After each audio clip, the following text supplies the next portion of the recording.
पवन, किसका नाम नहीं है पवन, ठीक है। तो पवन का मतलब क्या है? हवा और वायु दोनों एक ही है क्या?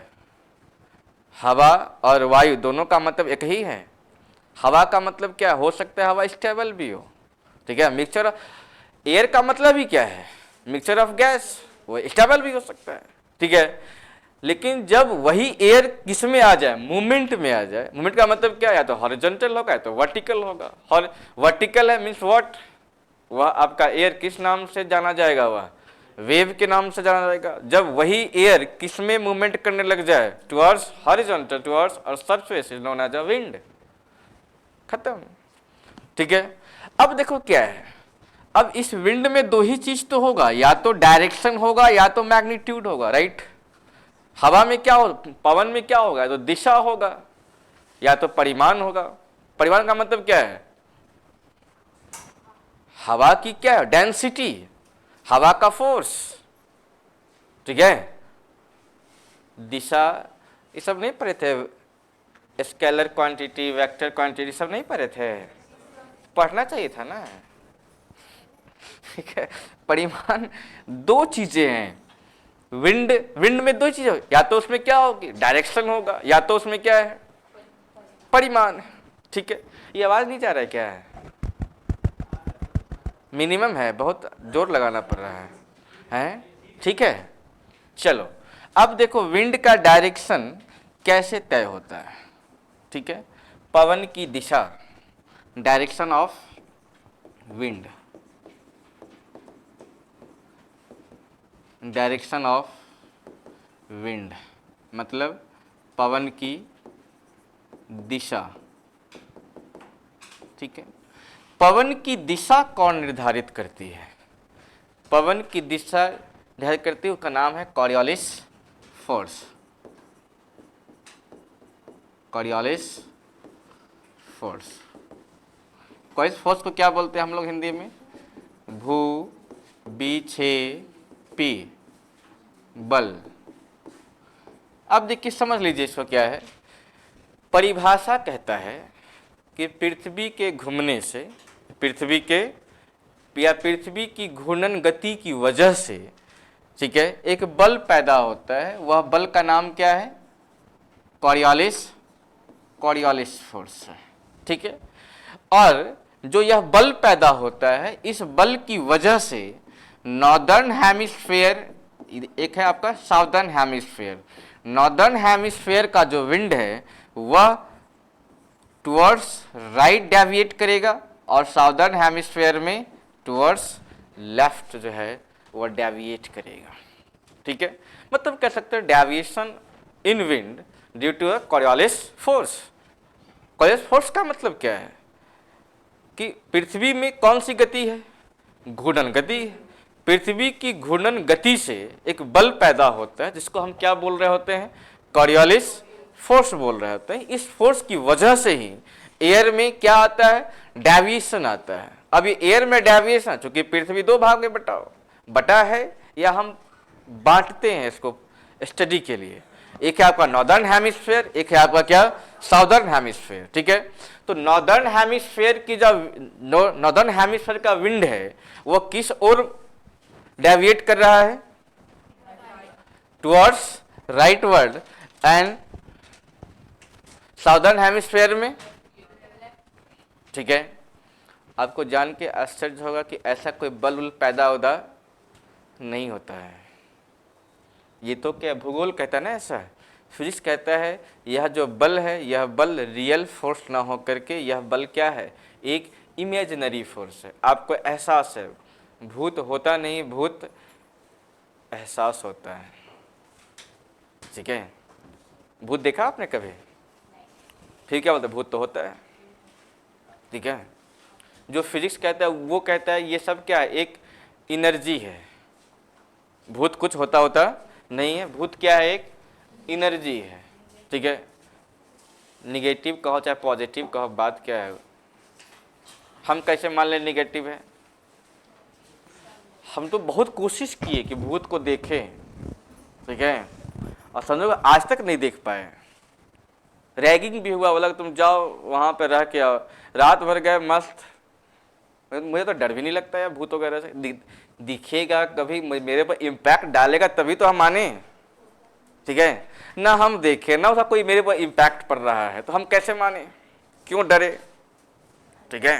इसे फालतू फालतू का माहौल बनाने के लिए कुछ लोगों का जो रोजगार चलता है इस पर, ठीक है। उसी प्रकार जो है भू विक्षेपी बल भी एक क्या है, भूत है। लगता है कि आदमी के मर जाने से एक नया आत्मा जन्मता है ऐसा कुछ होता हमें लगता है, हम साइंस की बात तो हमें लगता है ऐसा कुछ नहीं होता है। हम हमारे भीतर क्या रेस्पिरेशन, मेरे भीतर लिविंग थिंग्स का गुण है। जिस दिन यह सेल मर जाएगा उस दिन हम क्या हो जाएंगे, समाप्त हो जाएंगे, ठीक है। हम लोग एक क्या है, बायोलॉजिकल फॉर्म्स है, इसका एक लाइफ स्पेन है, इसके बाद एक फंक्शन करना बंद कर देगा, हम सब क्या हो जाएंगे, बंद हो जाएंगे, कहानी खत्म है, ठीक है। ऊपर वाले ने भेजा, पता नहीं तुम इस जन्म में खराब कर्म करोगे, तुम बकरी में जन्म लोगे, तुम कुत्ते में जन्म लोगे। अरे भाई बायोलॉजी तो ऐसा नहीं कहता है, ठीक है। Human physiology, human biological forms अलग है। जानवरों का क्या है, वो कुत्ता मरेगा तो वो कुत्ता बनेगा, अगर ऐसा होता है तब। हम इंसान मरेंगे तो फिर इंसाने पैदा लेंगे, ठीक है। अब इससे क्या हो रहा है, एक नया डायरेक्शन मुड़ जा रहा है, क्या, दान करो, किसको, ब्राह्मण को। इससे ब्राह्मण क्या ना कर सके, काम ना कर सके, बिना काम किए उसे क्या मिल जाए, पैसा मिल जाए। ये सब फालतू की बात है, ठीक है। ऊपर वाले सीधा अपना बनाइए कनेक्शन, अगर है तो क्या बनाइए, सीधा बीच वाले मेडिएटर के पास, उसके दरबार में सभी क्या है, भिखारी है। तो खुद भिखारी है तो हम भिखारी से भीख मांगे, कि क्या मतलब, पता है क्या, जब हम जन्म लेते तो कुछ रियल चीज को ना आपके सामने लाया ही नहीं जाता है कि क्या रियलिस्टिक चीज है। अब समझो क्या है कि पृथ्वी के घूमने से बल पैदा हो नहीं रहा है, ये आखिर ये है क्या, ऐसा प्रतीत होता है जबकि ऐसा होता नहीं है। इसको समझने के लिए अगर चाहो तो तुम इसको जो है प्रयोग भी कर सकते हो। कैसे, ऐसे मान लो ये क्लासरूम है, इस क्लासरूम को तुम क्या मान लो, अर्थ मान लो, ठीक है। इसके बीच से तुम एक क्या करो, लाइन ड्रॉ कर दो। वो लाइन क्या होगा, जैसे मान लो ये मैंने क्या किया, अर्थ लिया है, ठीक है। इसके बीच से मैंने क्या कर दिया, इक्वेटर मैंने मान लिया, ठीक है। तो इस क्लासरूम को भी हम क्या मान सकते हैं, एक अर्थ है, इसके बीच से क्या करो, लाइन ड्रॉ कर दो, ठीक है। बीच से लाइन ड्रॉ करोगे तो ये दीवार आपका क्या बन जाएगा, नॉर्थ पोल, वो क्या बन जाएगा आपका साउथ पोल, ठीक है। Condition number first, condition number क्या है, फर्स्ट, मैंने एक कंडीशन मैंने माना है, पृथ्वी स्टेबल है, पृथ्वी रुकी हुई है। एक बंदा क्या है, इक्वेटर पर क्या लगाया, वो झंडा लगाया और एक बॉल लेकर के कहाँ पहुंच गया, वो पोल पर, ठीक है। वो चूंकि निशानेबाज भी है, तो जब वो पोल से आकर के जब वो झंडे को हिट करता है तो कुछ समय के बाद, कुछ टाइम टेकिंग के बाद जो है वह गेंद किसको हिट कर देगा, वह उस झंडे को हिट करेगा। कंडीशन नंबर क्या था, पहला। सेकेंड कंडीशन क्या है, आप क्या कीजिए, स्विच ऑन कर दीजिए। अब पृथ्वी क्या हो रही है, मूव कर रही है, ठीक है। अब वही बंदा क्या कर रहा है, गेंद को फेंका, गेंद कहां पर है, हवा में। जब तक गेंद हवा में था तब तक ये फ्लैग क्या हो चुका था, अपना प्लेस को क्या कर चुका था, छोड़ चुका था। समझो क्या है, कंडीशन नंबर फर्स्ट, पृथ्वी क्या है, रुकी हुई है। बीच से आपने क्या किया, लाइन ड्रॉ किया, वो क्या आपका इक्वेटर। आपने क्या किया, फ्लैग लगाया, गेंद लेकर आप कहां पहुंच गए, पोल पर, ठीक है। पोल से आपने क्या किया है, गेंद को फेंका है। टाइम टेकिंग के बाद वह गेंद किसको हिट कर देगा, वह समय लगेगा। फ्लैग अपना प्लेस नहीं बदलेगा, क्यों, क्योंकि पृथ्वी अभी क्या है, रुकी हुई है। टाइम लगेगा लेकिन वो गेंद जो है उस फ्लैग को हिट कर देगा, ठीक है। लेकिन जैसे आप स्विच ऑन करते हो किसका, पृथ्वी के मूवमेंट का, रोटेशन, पृथ्वी के घूर्णन का, तो जब तक आपने गेंद फेंका, जब तक गेंद कहां पर है, एयर में है। जब तक कहां है, गेंद एयर में है। जब तक गेंद पोल से इक्वेटर पहुंचता तब तक फ्लैग क्या कर चुका है, अपना स्थान चेंज कर चुका है, ठीक है। और अर्थ रोटेट करता है west to east, west to, ये बताओ अगर ये फ्लैग है, गेंद मैंने फेंका तो ये फ्लैग किस ओर मूव करेगा, ये ईस्ट की तरफ, ठीक है। तो देखो गेंद तो अपने सही दिशा में जा, गेंद तो अपने सही दिशा में जा रहा था। जब फ्लैग अपना प्लेस चेंज करेगा, क्या मुझे पता चलेगा। आपका पड़ोसी का घर मूवमेंट में क्या आपको दिखाई पड़ता है, आप मूवमेंट में क्या दिखाई पड़ता है, फ्लैग मूव कर जाएगा, क्या आपको प्रतीत होगा? नहीं। क्यों? क्योंकि फ्लैग के साथ आपका भी मुख क्या हो जाएगा? बदल चुका होगा। हमें क्या दिखाई पड़ेगा? डेविएशन किस में दिखाई पड़ेगा? फ्लैग में या बॉल में? डेविएशन किस में दिखाई दे रहा है? डेविएशन किस में दिखाई दे रहा है? किस ओर मूव कर रहा है? Right words. तो नॉर्दर्न हेमिस्फीयर में किस वर्ड? अगर विंड आ रहा है तो किस ओर मूव कर जाएगा यह? राइट। लेफ्ट है, लेफ्ट है। हम अगर इस मुख के जाए तो मैं राइट ये ना होगा जी, राइट ये ना होगा। तो बताओ ये किस हेमिस्फीयर की बात है? Northern hemisphere. नॉर्दर्न हेमिस्फीयर में विंड किस ओर डेविएट कर जाएगा? Towards right word. ठीक है। लेकिन जैसा बताओ अगर हम चले गए साउथ पोल पर तब? ठीक है, तो मेरा लेफ्ट ये ना है। तो जब हम नीचे से ऊपर जाएंगे तो विंड किस ओर डेविएट कुछ इस प्रकार दिखाई देगी, साउदर्न हेमिस्फीयर में। तो deviation in wind in northern hemisphere towards rightward, but in southern hemisphere towards leftward. ठीक है, इसका मतलब है उत्तरी गोलार्ध में पवन किस ओर डेविएट करती है? दाईं ओर या बाईं ओर? बाईं ओर। ठीक है। आपसे पूछे कि नॉर्दर्न हेमिस्फीयर में चलने वाले विंड किस ओर डेविएट, किस ओर विक्षेपित हो जाती है? राइटवर्ड, टुवर्ड्स राइटवर्ड, मतलब दाईं ओर। आपसे पूछा कैसे, कैसे माने? ठीक है, तो चूंकि पृथ्वी में कौन सा मोशन है? Rotational motion. ठीक है, तो पृथ्वी की रोटेशनल मोशन होने की वजह से एक इमेजिनरी फोर्स काम कर रही है। कौन सा फोर्स काम कर रही है? इमेजिनरी। रियल फोर्स है यह, वास्तविक बल है नहीं। ये बल पैदा हो नहीं रहा है, ये ऐसा क्या हो रहा है? मुझे प्रतीत हो रहा है, मुझे ऐसा प्रतीत हो रहा है, जबकि ऐसा कोई बल पैदा नहीं होता है। डेविएशन फ्लैग में आ रहा है या डेविएशन बॉल में आ रहा है? बॉल में। डेविएशन किस में दिखाई पड़? डेविएशन जो है किस में आ रही है? फ्लैग में। दिखाई किस पर पड़ रहा है मुझे? बॉल में। इसलिए अपनी गलती प्रतीत नहीं होती है। आई बात समझ में? इसका भूगोल से कोई वास्ता नहीं था।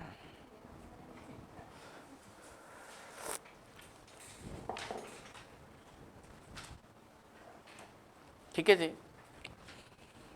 तो विंड में क्या है? दो चीज, डायरेक्शन और मैग्नीट्यूड। डायरेक्शन कौन तय कर रहा है? कॉरियोलिस। Coriolis force. इसी जो क्या, इसी इमेजिनरी फोर्स को हम किस नाम से जानते हैं? कॉरियोलिस फोर्स के नाम से जानते हैं, भूविक्षेपी बल के नाम से जानते हैं। तो कभी सवाल आ जाए कि क्या भूविक्षेपी बल है वास्तविक, आभासी? वास्तविक आभासी दोनों, इनमें से कोई नहीं है। आभासी है ना जी, इमेजिनरी फोर्स है ना। ठीक है, ऐसा प्रतीत होता है, ऐसा बल पैदा। ठीक है, कभी सवाल पूछ ले कि उत्तरी गोलार्ध में पवन विक्षेपित होती है दाईं और बाईं और दोनों, इनमें से कोई नहीं है। ठीक है, साउदर्न हेमिस्फीयर में विंड डेविएट कर रही है दाईं और बाईं और दोनों, इनमें से कोई नहीं, बाईं ओर। ठीक है, कितना कितना आसान है भूगोल, कितना आसान है ज्योग्राफी, जब आप जगे हों तब। ठीक है, अब देखो क्या है, अब इसकी है मैग्नीट्यूड। ठीक है, मैग्नीट्यूड कौन डिसाइड कर रहा है? पीजीएफ, दाब प्रवणता बल। ठीक है, देखिए दाब प्रवणता बल समझने के लिए आपको आइसोबार समझना पड़ेगा। आइसोबार कभी नाम सुने हैं? क्या होता है आइसोबार?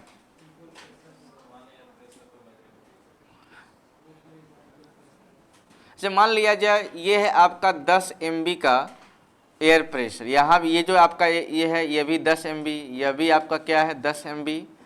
ठीक है, यह भी आपका क्या है 10 MB।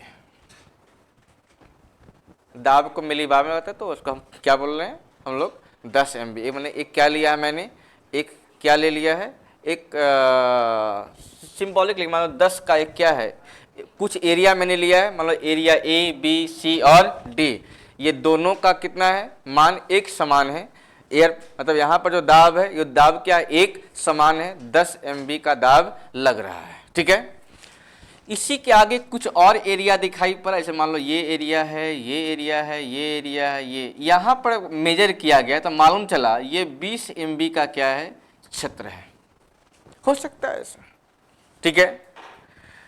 और आगे देखा गया तो आगे मिला 30 MB का दिखाई पड़ा। किसको दिखाई पड़ा?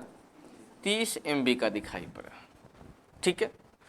तो पहला कंडीशन क्या है कि समान दाब वाले को हम क्या करते हैं, एक लाइन से ड्रॉ, मतलब एक लाइन में तो क्या कर देते हैं, हम जोड़ देते हैं।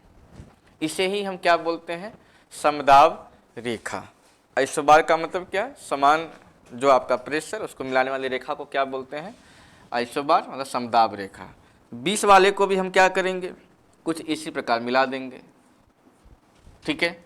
उसी प्रकार हम क्या करेंगे, 30 वाले को भी क्या करेंगे, मिला देंगे, ठीक है। अच्छा बताओ, क्या हम यहाँ पर ये नहीं देख पा रहे हैं, ये आपका लो प्रेशर है, ये आपका क्या है, हाई प्रेशर, इसके रिस्पेक्ट में ये लो प्रेशर और ये क्या है आपका हाई प्रेशर, कह सकते हैं ना। कहा जाता है कि ये लाइन की डेंसिटी जितनी ज़्यादा होगी, जितनी क्या होगी, ज़्यादा होगी, एयर को थ्रस्ट क्या मिलेगा, उतना ही ज़्यादा थ्रस्ट मिलता है, ठीक है। इसका मतलब है कि आइसोबार की डेंसर जितनी ज़्यादा होगी, आइसोबार का समदाब रेखा की सघनता जितना ज़्यादा होगा, ठीक है, विंड को उतना ही अधिक क्या मिलता है, थ्रस्ट मिलता है। थ्रस्ट समझते हैं आप लोग, आगे की तरफ। जैसे मान लो ये आपका क्या है, 30 है, तो ये मान लो 25 होगा, ये मान लो 24 हो सकता है, 22 हो सकता है, 20 हो सकता है। तो देखिएगा एक बार विंड यहां से बढ़ा 30 से लेकर 25 की तरफ, फर्स्ट थ्रस्ट, ठीक है, थ्रस्ट मिले, ये थ्रस्ट रुकता है कि इसको अगला थ्रस्ट और आगे की तरफ क्या कर दिया, उसको पुश कर दिया, ठीक है। अरे देखा नहीं, शोएब अख्तर के बॉल पर छक्का मारते हुए किसको, सचिन, एक तो बॉल अपने क्या है स्पीड में है, उसको क्या कर थ्रस्ट दिया, कौन, सचिन तेंदुलकर। थोड़ा सा बल लगाने से क्या हो गया, वो बॉल बाउंड्री से बाहर, ठीक है। ये बताओ, शोएब अख्तर बॉल फेंक रहा हो, सचिन ने थ्रस्ट दिया, आगे चलकर कोई और बैट्समैन को और हाथ लगा दे, तब हाथ में बैट लगाए, ठीक है, वो गेंद और आगे की तरफ क्या होगा, वो एक्सलरेट कर जाएगा वो, ठीक है। इसका मतलब कि रास्ते में जितने भी थ्रस्ट मिलेंगे उसकी स्पीड और क्या हो जाएगी, बढ़ जाएगी, ठीक है। तो यहां पर थ्रस्ट बढ़ा कौन रहा है, आइसोबार का, मतलब यार हम कह सकते हैं कि समदाब रेखा की सघनता जितनी क्या होगी, ज्यादा होगी, नंबर ऑफ आइसोबार जितना क्या होगा, ज्यादा होगा, तो थ्रस्ट क्या हो जाएगा, बढ़ जाएगा। और थ्रस्ट बढ़ने की वजह से क्या हो जाएगा, यह इसकी स्पीड क्या हो जाएगी, बढ़ जाएगी, ठीक है। और इसकी स्पीड को हम क्या बोलते हैं, इसका एयर का मैग्नीट्यूड कह रहे हैं। इसको चाहो तो हम लोग जो है एक इस प्रकार टेबल पर दिखा सकते हैं, ठीक है। एक लाइन है जो क्या आपका समदाब रेखा का लाइन है, ठीक है। उसके बाद मैंने एक और लाइन लिया, ये भी एक क्या समदाब रेखा का लाइन है। अरे स्ट्रेट ही होगा, कोई आवश्यक थोड़ी है, सर्कुलर भी तो हो सकता है, ठीक है।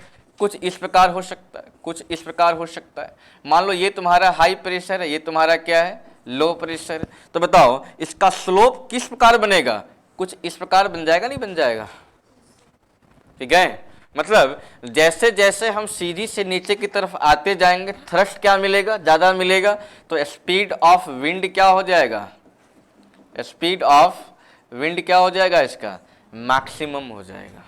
अब कभी कभी सवाल पूछता है कि क्या प्रेशर ग्रेडियंट फोर्स विंड का डायरेक्शन भी तय करती है, अगर भी लग जाए तब जाकर के यह क्या होगा, उत्तर सही होगा, ठीक है। प्रेशर ग्रेडियंट फोर्स विंड की स्पीड को तय करता है, साथ ही साथ आंशिक रूप से हम क्या भी कह सकते हैं, डायरेक्शन।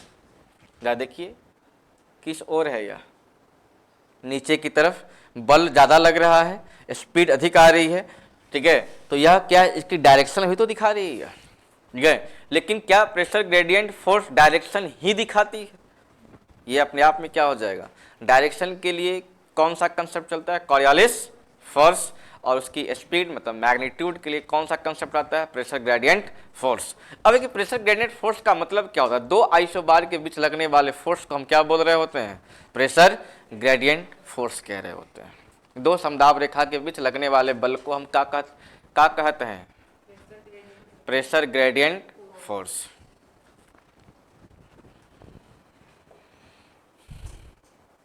फिगर ड्रॉ कर लीजिए।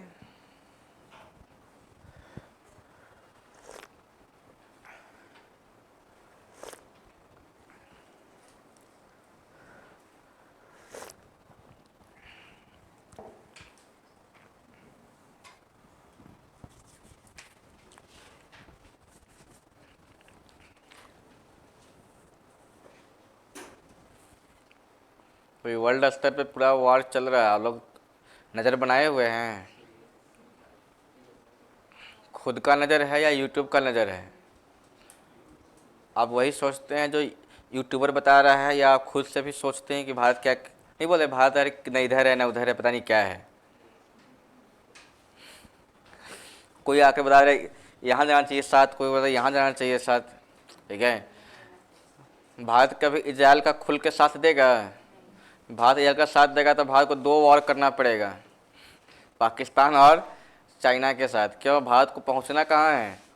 सेंट्रल एशिया, ठीक है। तो सेंट्रल एशिया में जाने के लिए हम शांति से जा सकें, भले रास्ता दूर है, वो रास्ता क्या है? ईरान होकर ही हम जा सकते हैं। लेकिन अगर ईरान के अगर साथ दे दिए तो दो वॉर रखा हुआ है, कौन? पाकिस्तान और चाइना, ठीक है। तो क्या ईरान के साथ खड़े हो जाएं? नहीं, हमें यूएनओ में क्या भी चाहिए? वोट भी चाहिए भाई। देखो सब नेशनल इंटरेस्ट को किसको रखना है? दो चीज, एक है आपका इकोनॉमिक, एक क्या है आपका? इकोनॉमी। अब बोलते नेशनल इंटरेस्ट क्या हो सकता है? नेशनल इंटरेस्ट की अगर बात करें, नेशनल इंटरेस्ट क्या है? अर्थव्यवस्था और स्ट्रैटेजिक आपका क्या है? स्ट्रैटेजिक सिस्टम, सामरिक जो आपका क्या है? आयाम है, स्ट्रैटेजिक जो डायमेंशन है, सुरक्षा, आर्थिक और सुरक्षा, ठीक है। उधर चले गए तो इकोनॉमी मेरा क्या हो जाएगा? कोलैप्स कर जाएगा, ठीक है। इधर आ गए तो स्ट्रैटेजिक क्या हो जाएगा? कोलैप्स कर जाएगा। विदेश नीति पढ़ेगा वो ना, इसलिए कभी भी शॉर्ट रास्ते के पीछे मत पड़िए, विदेश नीति पढ़िए, ठीक है। अब कुछ लोग बोलते हैं कि इस समय अमेरिका काहे कूद रहा है? अमेरिका क्यों कूद रहा है? तो अमेरिका कूदेगा नहीं। अमेरिका के टॉप मोस्ट जो क्या है प्रोफेसर, वो कौन है? यहूदी है। अर्थव्यवस्था उसका कौन संभाल रहा है? यहूदी है। यो जहाँ घबराया तो अमेरिका ध्वस्त हो जाएगा। तो उसका क्या वो दिल से चाहता है? अब देखिएगा कि आखिर इजराइल को बसाया ही कौन है? अरब। यहूदी का दुश्मन कौन था? क्रिश्चियन। अरे इस्लाम तो उसको बसाया भाई। किसको? देखो कुछ ही सेंटिमेंट से नहीं चलता है। जो सच्चाई है वो सच्चाई है, ठीक है। जो सच्चाई है वो क्या है? सच्चाई है ना, ठीक है। और आज वही क्रिश्चियन का साथ दे रहा है। तो बड़ी खत्म विदेश नीति इतना आसानी से नहीं समझा जा सकता है, एक पक्षीय होकर नहीं समझ सकते। अब चले हम लोग विंड में। वायुदाब समझ गए क्या था?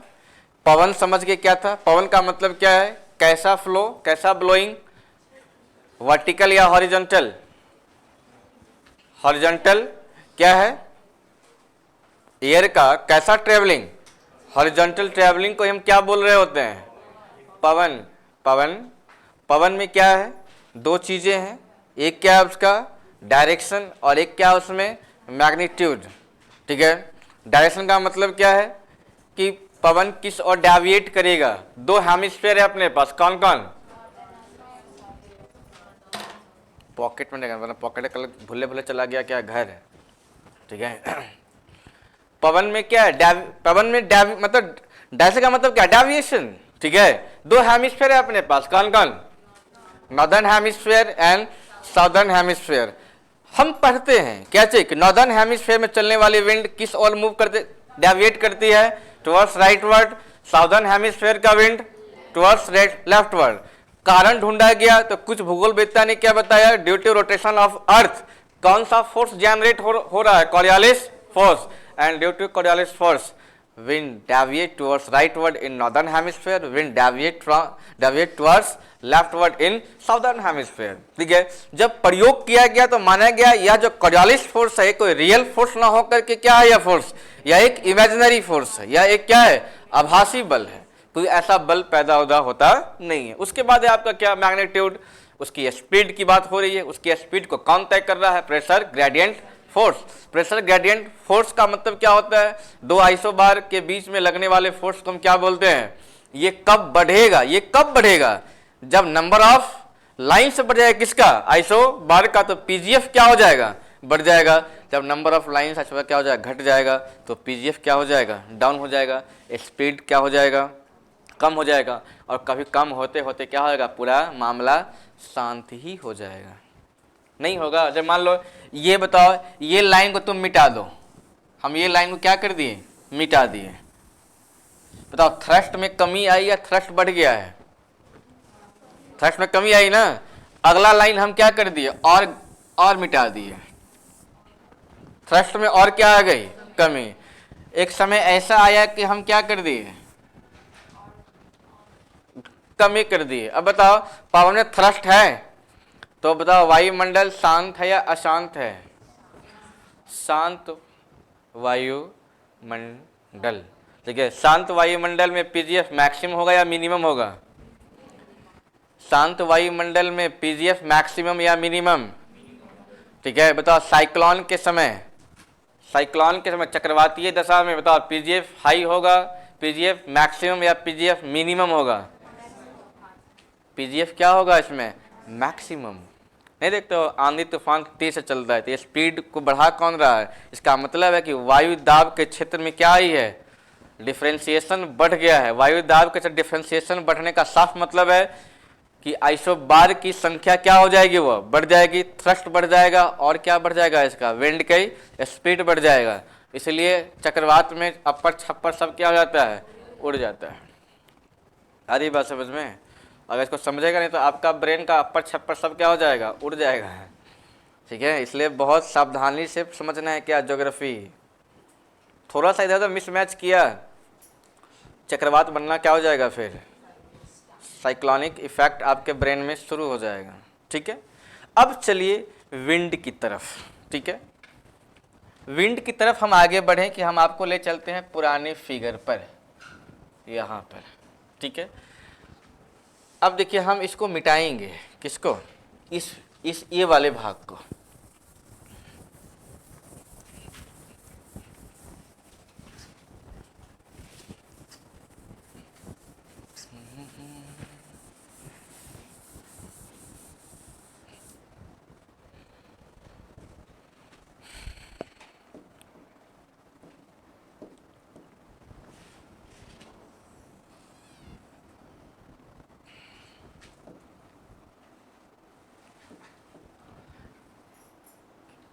ये कौन सा डिग्री है आपका, 0 डिग्री। इतनी बार न बेल्ट बनेगा कि आप लोग उसको याद ही कर जाएंगे।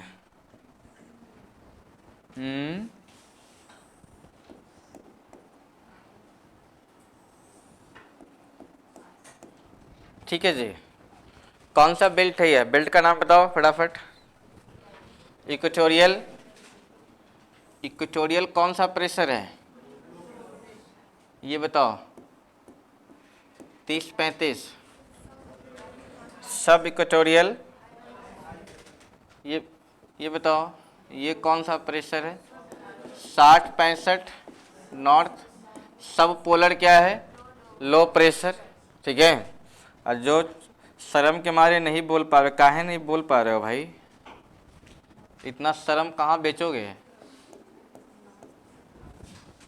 कुल वो शर्म, सर शर्म आता है मुझे नहीं बोलने में, तो इंटरव्यू कैसे दोगे फिर बताओ, फिर जाके ITI करो, रेलवे ड्राइवर बन जाओ,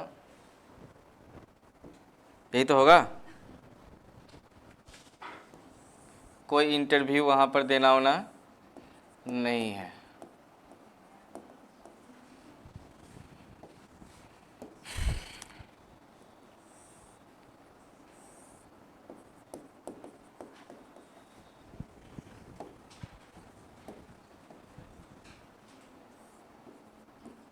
कमीशन के बच्चे को सबसे ज़्यादा समस्या तभी आता है समाज को लेकर के।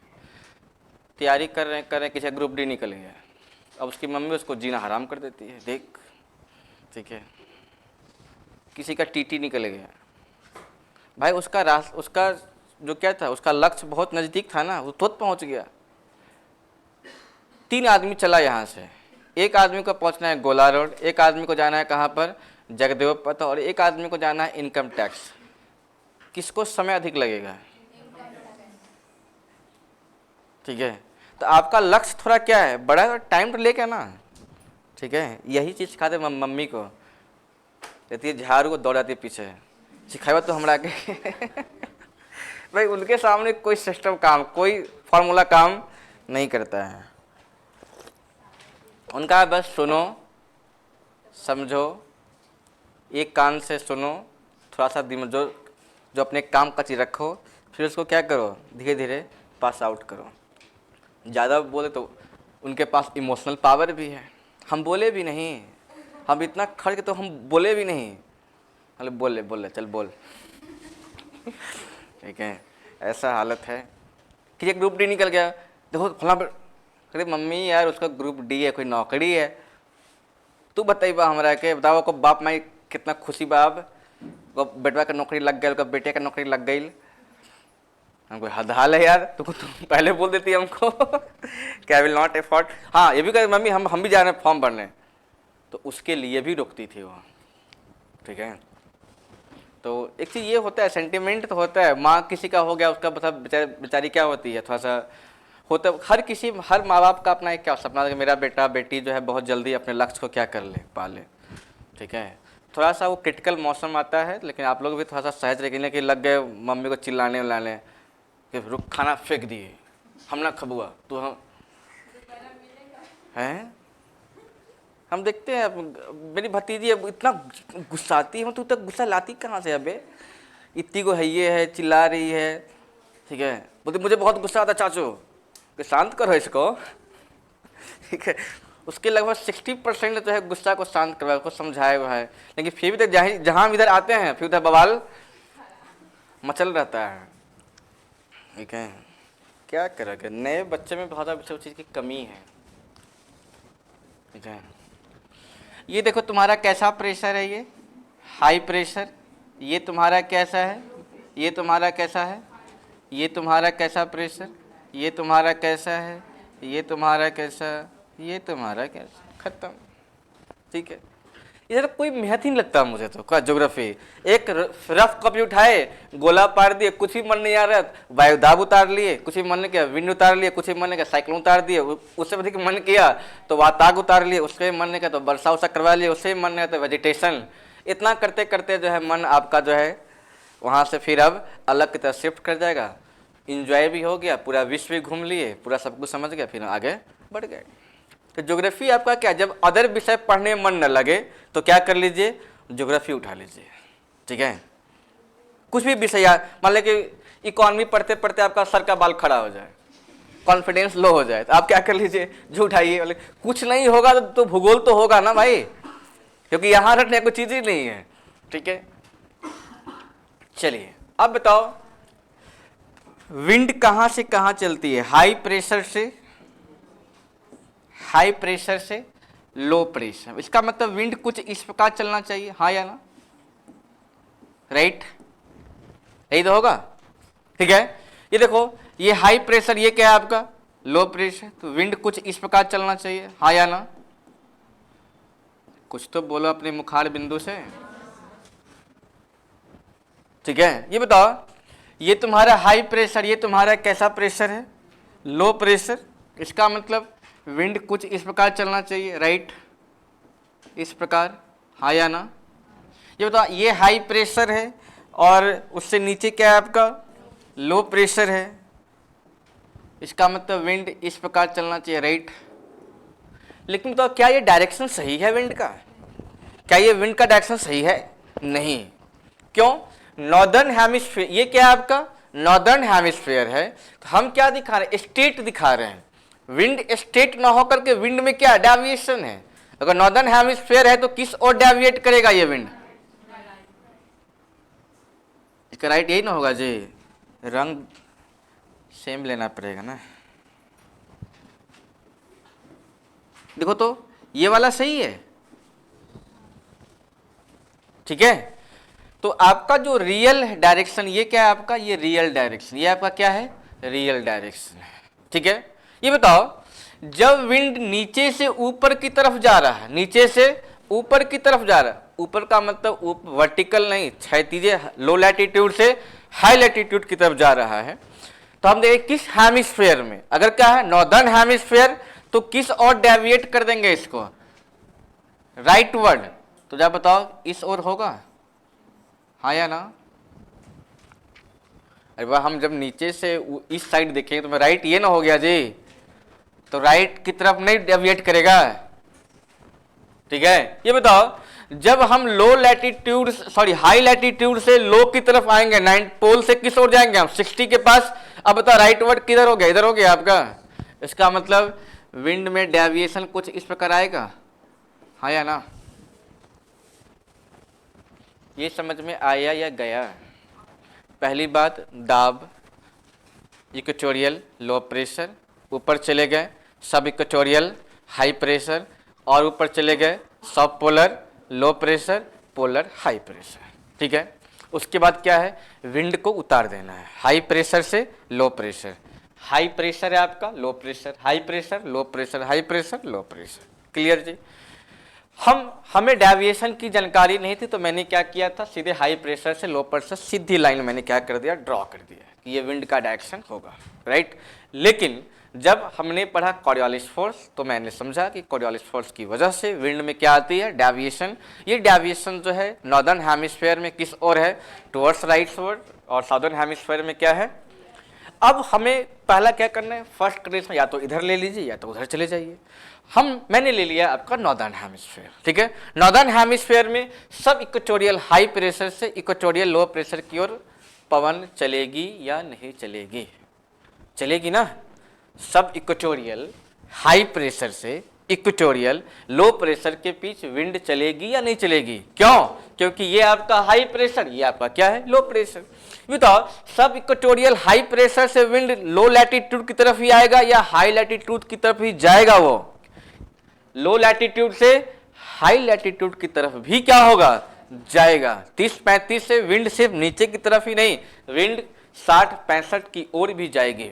नहीं तो जरा सा ये देखो, 30-35 के पास से विंड किस ओर जा रही है, एक इक्वेटोरियल की तरफ और एक किस ओर जा रही है, सब पोलर लो प्रेशर के पास विंड जा रही है ना, ठीक है। तो मैंने क्या किया, कुछ इस प्रकार स्ट्रेट लाइन में मैंने लाइन को ड्रॉ कर लिया विंड को। लेकिन जब मैंने पढ़ा डेविएशन, तो मैंने क्या देखा, ये डायरेक्शन तो आपका क्या है, हम ये दिखा रहे हाई प्रेशर से लो प्रेशर, ये तो सही है, लेकिन इसका रियल डायरेक्शन ना होकर के इसका रियल डायरेक्शन क्या बनेगा, कुछ इस प्रकार बनेगा। क्यों, क्योंकि नॉर्दर्न हेमिस्फीयर की बात हो रही है, और नॉर्दर्न हेमिस्फीयर में विंड डेविएट करे किस ओर, राइटवर्ड। तो जब हम ऊपर से नीचे की तरफ आएंगे, नॉर्थ से साउथ की तरफ जाएंगे, तो मैं राइट किस ओर हो जाएगा, ये आपका क्या हो जाएगा, राइट हो जाएगा, ये आपका क्या हो जाएगा, लेफ्ट। तो देखिए, तो नॉर्दर्न हेमिस्फीयर में सब इक्वेटोरियल हाई प्रेशर से इक्वेटोरियल लो प्रेशर की ओर जाएंगे, इसका मतलब है नॉर्थ से किस ओर जाएंगे हम, साउथ की तरफ। तो कुछ इस प्रकार विंड जो है डेविएट करेगा। तो देखिए तो है विंड का डेविएशन कुछ इस प्रकार है। अब हम नॉर्दर्न हेमिस्फीयर में ही किस ओर से किस ओर जाएंगे हम, साउथ से नॉर्थ की तरफ। सब इक्वेटोरियल हाई प्रेशर से सब पोलर लो प्रेशर की ओर जाएंगे। इसका मतलब क्या है, नॉर्दर्न हेमिस्फीयर में ही हम साउथ से किस ओर बढ़ रहे हैं, हम नॉर्थ की तरफ आगे बढ़ रहे हैं। तो इसका मतलब अब मेरा राइटवर्ड किधर हो जाएगा, इधर हो जाएगा। तो देखिए विंड का डायरेक्शन कुछ इस प्रकार होगा, ठीक है जी। उसके बाद क्या है, ये आपका क्या है, हाई प्रेशर, ये आपका क्या है, लो प्रेशर, ठीक है। पोलर हाई प्रेशर से सब पोलर लो प्रेशर के बीच विंड चलेगी या नहीं चलेगी, पोलर हाई प्रेशर से विंड किस ओर चलेगी, सब पोलर लो प्रेशर की ओर विंड चलेगी या नहीं चलेगी, चल रही है।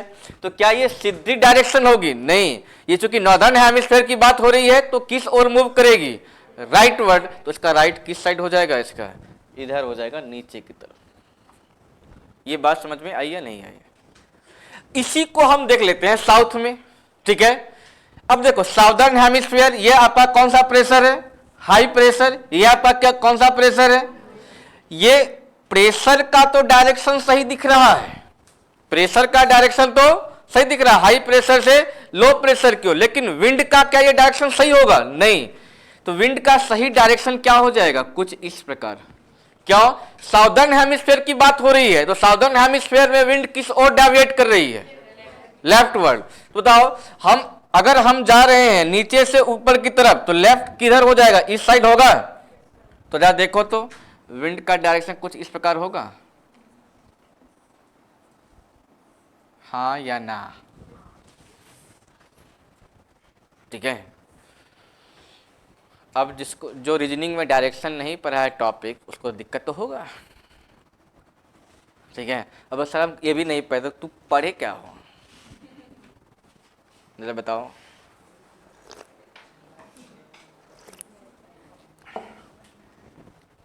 ये बताओ, ये हाई प्रेशर है, ये लो प्रेशर है, ठीक है।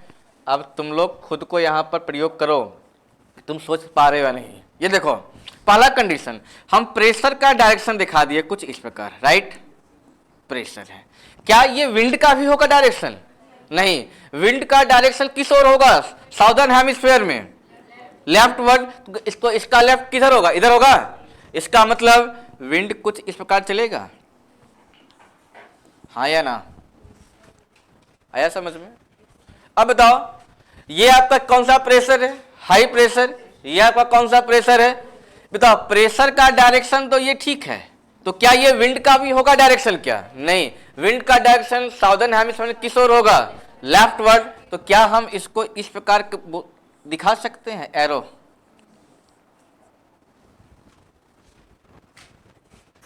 ये बातें समझ में आई या गए हो? इसी दिन के लिए प्रेशर समझाया गया था। जैसे जब आगे बढ़ेंगे तो पीछे का क्लास लगा नहीं यार, सच में बात तो छूट गया था, का हो, ठीक है। जिंदगी एक बार मौका देती है, बार बार मौका नहीं देती है। मेरी हैबिट है, हम लोग जब ठेस लगे तब समझेंगे, तो लगवाओ ठेस, पैर फरवा लो, ठीक है। आ रहा है समझ में? भूगोल का मतलब यही है, कुछ को बेसिक समझ लो, उसके बाद जो है कॉपी और मैप पर उसको दिखाते हैं, डायरेक्शन दिखाते रहिए, ठीक है। चलें आगे।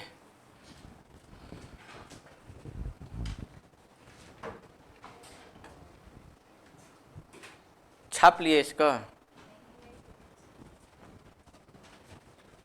छापिए। क्लास का मतलब फिगर ही होता है, नहीं फिगर मैप चला तो लगा हाँ क्लास चल रहा है। ये बताओ पॉलिटी में कौन सा मैप चलेगा बताइए? इंडिया मैप पढ़ा होगा में हम। हर विषय की अपनी एक अलग खूबसूरती है, ठीक है। लेकिन आजकल खूबसूरती तो मिक्स हो रहा है भाई, पुरुष महिला का कॉपी कर रहा है, महिला पुरुष का कॉपी कर रही है, नहीं तो बॉयज तो कान छदेले रहता है सर, काले तो लफुआ सब ग्रेट रहता है सर, कान छदेले है, हेयर बैंड लगाए हुआ है, मतलब बन जाओ यार लड़की और की तुम, ठीक है। आप लोग तो बहुत अच्छे हैं, आप लोग में ये सब गुण नहीं है, ठीक है। हाँ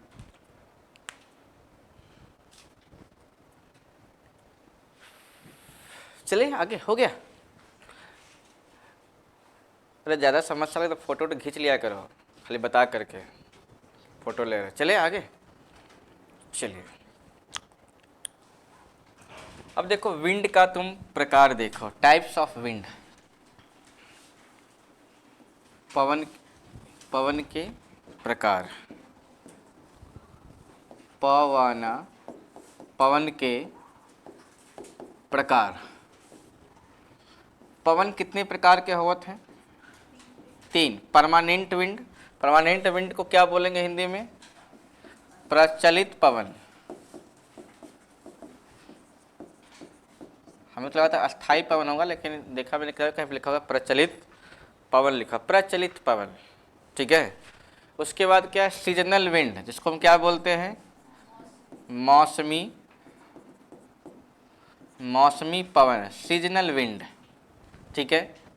उसके बाद है लोकल विंड, मतलब क्या है, स्थानीय पवन, ठीक है जी, स्थानीय पवन। अब देखिए क्या है, परमानेंट विंड भी कितने प्रकार का होता है, 3 प्रकार के होते हैं। एक है ट्रेड विंड, ट्रेड विंड को हिंदी में क्या बोलते हैं हम लोग, व्यापारिक पवन। उसके बाद है वेस्टर्लीज, वेस्टर्लीज को हम क्या बोलते हैं, पछुआ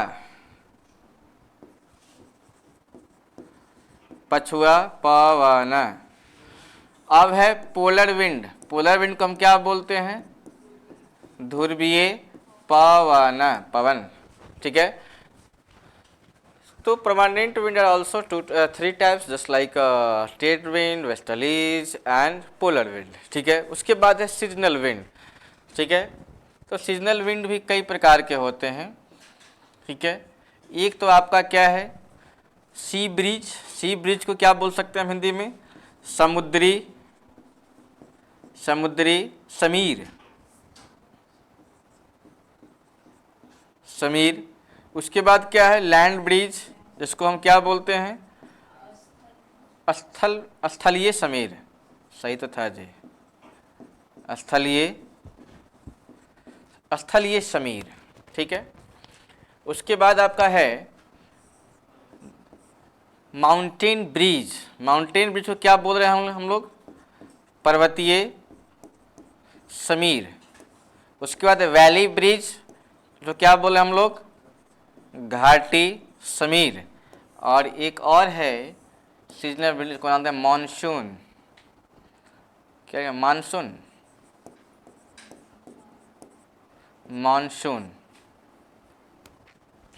ठीक है। तो सीजनल विंड कितने प्रकार के हैं, 5 प्रकार दिखाई पड़ता है, कौन कौन, सी bridge, land bridge, mountain bridge, valley bridge and monsoon, ठीक है। इसको क्या बोलते हैं हम, सीजनल विंड, मौसमी पवन। लोकल विंड जो है वो 2 प्रकार के विंड होते हैं, एक होता है आपका कोल्ड विंड, हम या बोल सकते हैं, या शीत पवन। एक है आपका वार्म विंड, ठीक है।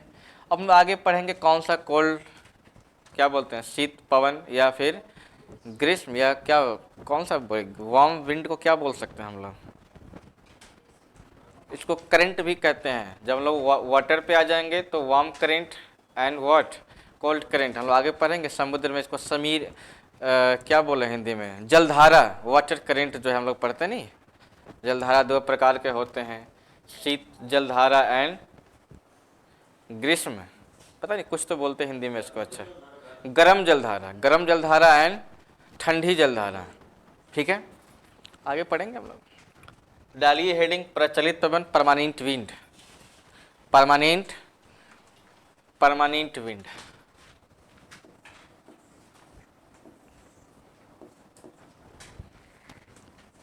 और जैसे ही परमानेंट विंड पढ़ेंगे आप, तो हम आपको पुनः कहाँ ले जाएंगे, ऊपर वाले क्लास में, ये है आपका।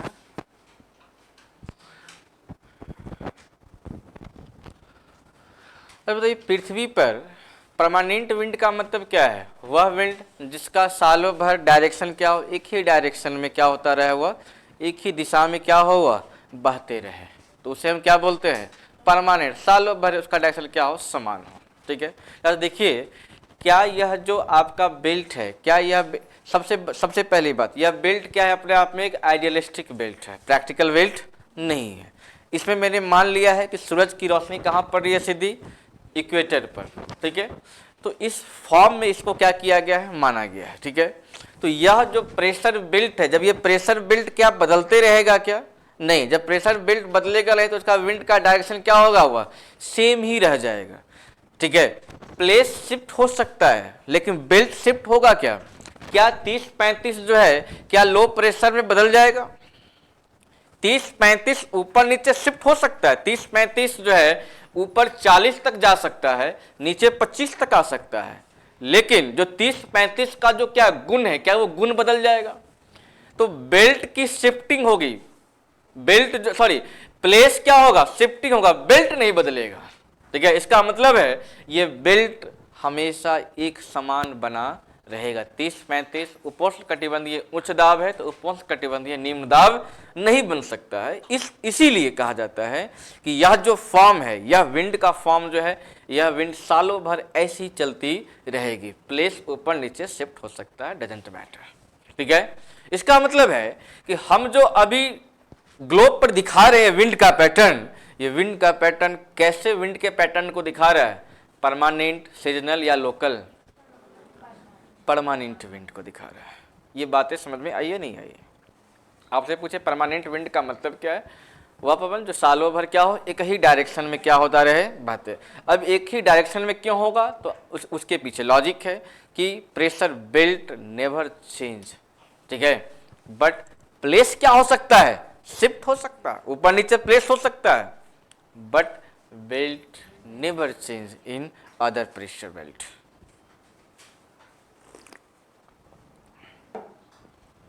ठीक है जी, इसका मतलब है कि अब हमें इसी विंड में से समझना है कि कौन सा विंड ट्रेड विंड होगा, कौन सा विंड क्या होगा, वेस्टर्लीज होगा, और कौन सा विंड क्या होगा, पोलर होगा।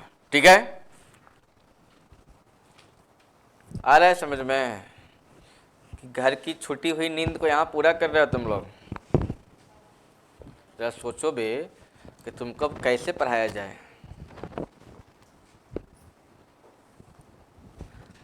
उंगली पकड़ के सिखाया अब स्लेट पर कि बउआ आ लिखा।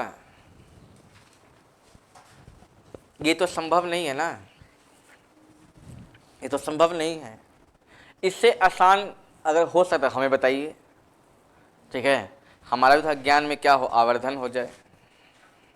ठीक है, लेकिन हमें लगता है कि इससे लो अब हम नीचे नहीं जा सकते हैं। इससे अब ज़्यादा क्या तोड़ा जाए इसको। ठीक है, चलिए आगे। इसका मतलब है ये विंड में से ही हमें ढूंढना है। ठीक है, अगर हम पढ़ रहे हैं प्रचलित पवन, तो प्रचलित पवन कितने प्रकार के विंड होवत हैं? 3। कौन कौन? Trade wind, westerlies wind and polar wind. ठीक है, इसका ये जो ग्लोब दिखाया जा रहा है, ये जो आपका क्या विंड का पैटर्न है, यह विंड का कैसा पैटर्न है? परमानेंट विंड का क्या है यह पैटर्न? यह विंड किसका पैटर्न है? परमानेंट विंड का पैटर्न। ठीक है, तो पहला है आपका ट्रेड विंड। तो 30-35, ये बताओ 30-35 को क्या अगर हमें शब्द में कहना हो तो क्या हम कह सकते हैं? Sub equatorial high pressure to equatorial low pressure की ओर चलने वाले विंड को हम क्या बोल सकते हैं? यह जो आपका विंड है 30-35 से 0 डिग्री नॉर्थ, 30-35 से 0 डिग्री साउथ, तो यह जो आपका बेल्ट है, यह बेल्ट कैसे विंड का बेल्ट है? यह ट्रेड विंड का बेल्ट है। ठीक है, अब आपसे पूछे ट्रेड विंड का मतलब क्या है? ठीक है, तो क्या हम ट्रेड विंड के बारे में नहीं बोल सकते कि सब इक्वेटोरियल हाई प्रेशर से इक्वेटोरियल लो प्रेशर के बीच चलने वाले विंड को हम क्या बोल सकते हैं? Trade wind. इतना कहने के बाद भी जो है शब्द नहीं निकल रहा है, बताओ। अब सोच रहे कि इतना भाषा कैसे कैसे आसान हो गया, इसलिए तो पहले पढ़ाया गया था इतना गह गह करके। ट्रेड विंड का मतलब क्या है? या तो शॉर्ट में कहना हो तो 30-35 से 0 डिग्री के बीच चलने वाली पवन को हम क्या कहते हैं? व्यापारिक पवन कहते हैं। ठीक है, शब्द में कहना हो तो sub equatorial high pressure to equatorial low pressure के बीच चलने वाली पवन को हम क्या कहते हैं? Trade wind. खत्म। ठीक है, अब जैसे देखिए क्या है, अब आपसे कभी पूछ सकता है डायरेक्शन। ठीक है, कि ट्रेड विंड का डायरेक्शन, जैसी डायरेक्शन की बात हो आप पकड़ लीजिए क्या? हेमिस्फीयर। क्यों? हेमिस्फीयर के कारण जो है डायरेक्शन में बदलाव आता है। ये नॉर्दर्न हेमिस्फीयर है तो क्या होगा इसका डायरेक्शन? राइटवर्ड। साउदर्न हेमिस्फीयर है तो, लेकिन अब देखिए नॉर्दर्न हेमिस्फीयर जैसी डायरेक्शन पकड़ना हो नॉर्दर्न हेमिस्फीयर में तो क्या कर दे? इस वायु को एक सर्कल में क्या कर दीजिए? रखिए, ठीक है। और इस सर्कल को कितने भाग में बांट दीजिए, 4 भाग में, ठीक है। नॉर्दर्न हेमिस्फीयर में चलने वाली ट्रेड विंड का डायरेक्शन बताओ, कहां से कहां की आती हुई प्रतीत हो रही है। ये आपका नॉर्थ है, ये आपका क्या है, ईस्ट है। तो ये जो भाग है ये आपका नॉर्थ ईस्ट का भाग होगा या नहीं होगा। तो नॉर्दर्न हेमिस्फीयर की जो ट्रेड विंड है वो नॉर्थ से आ रही है, ईस्ट से आ रही है, या नॉर्थ ईस्ट से आ रही है। और पवन जहां से आती है, पवन का नाम भी उसकी दिशा की से ही परखा जाता है, ठीक है। नहीं देते गांव घर में फलना वाली चाची, ये चाची।